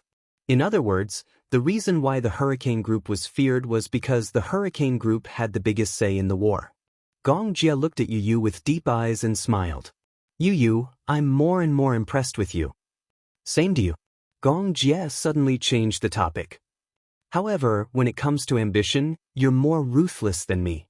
So far, your air control theory is the craziest plan I've ever seen. The original intention of my Sky Eye plan is to maintain world peace. How do you know that once the Sky Eye plan is developed, world peace will really be achieved? Gong Jia paused for a moment before continuing. In this world, there's no limit to one's ambition. The history of war is as long as the history of mankind. The ambition of man is endless. In ancient times, wars were for power. Now it's for resources. The reason why Africa and the Middle East are in constant war is because of rich mineral resources, oil, and natural gas. The ambition of man is indeed endless. Even if the earth is destroyed, the sky will still be there. Yu crossed his arms and smiled. The rivers will dry up and the land will dry up, but there will never be a day when the vast sky will be destroyed. Once you have control of the sky, you will truly control the world. Whoever gets control of the air control theory first will have the ability to dominate the world. When that time comes, world peace will no longer be a matter of who has the final say. Gong Jia looked at him. The child in front of him was adorable. His pink cheeks were like the finest jade. It was hard to imagine that such words came from the mouth of such a child. Fortunately, such a child was his nephew. Otherwise, it was hard to imagine how terrifying it would be if such a person became an enemy. The journey on the sea was longer than the flight. The cargo ship needed to stop at Vitomin port to deliver a batch of orders and then rush to the Hurricane Group headquarters. However, it was Yu Yu's first time on a cargo ship. Therefore, he was very curious about everything on the ship. Gong Jie would also tell him about some interesting things that happened on the sea when he was escorting the firearms. Once, when we passed by the Somali Straits, we met a bunch of reckless bandits who chased after us. They hijacked our cargo ship and forcibly boarded it. Yu Yu was stunned when she heard this. These islands are really bold. How dare they kidnap the Hurricane Group? The ship didn't fly a flag that day. Generally speaking, cargo ships would hang the logo of the Hurricane Group. No matter how arrogant an island was, they wouldn't dare to act recklessly.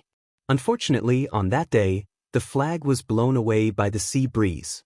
When the pirates saw such a large cargo ship, they had evil intentions.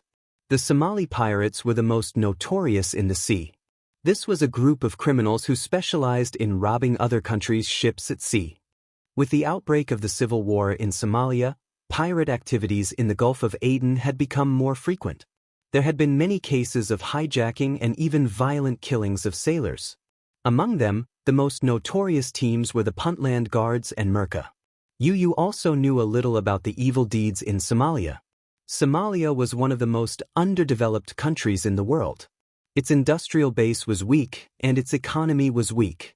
Coupled with the effects of war, its economy had declined even more. Chapter 3266. Some time ago, there was news that a cargo ship passing through the Gulf of Aden was hijacked by Somali pirates. The cargo on the ship was robbed, the crew was shot dead, and the captain was kidnapped. The government came forward to negotiate, but the negotiation failed because of the reward. The captain was killed. This incident became the biggest crisis in the history of the country. The citizens complained about the government's incompetence in the negotiation. What happened after that? They regretted it after they boarded the ship. Yu Yu cursed in his heart. They must have died miserably. Those pitiful islanders boarded the cargo ship aggressively, only to be greeted by a few cannons facing them. Under Gong Jie's orders, they were blasted into ashes. The remaining islanders wanted to escape, but their small ships were sunk by Gong Jie's armed cargo ship. Sunk. Just imagining the scene was enough to make one's heart tremble. They're really ruthless.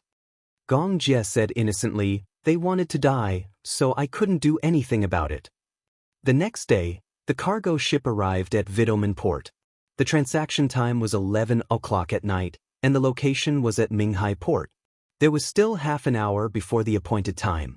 Gong Jie wanted Yu Yu to stay, but Yu Yu said that he wanted to go with him to see the world. Gong Jie did not object.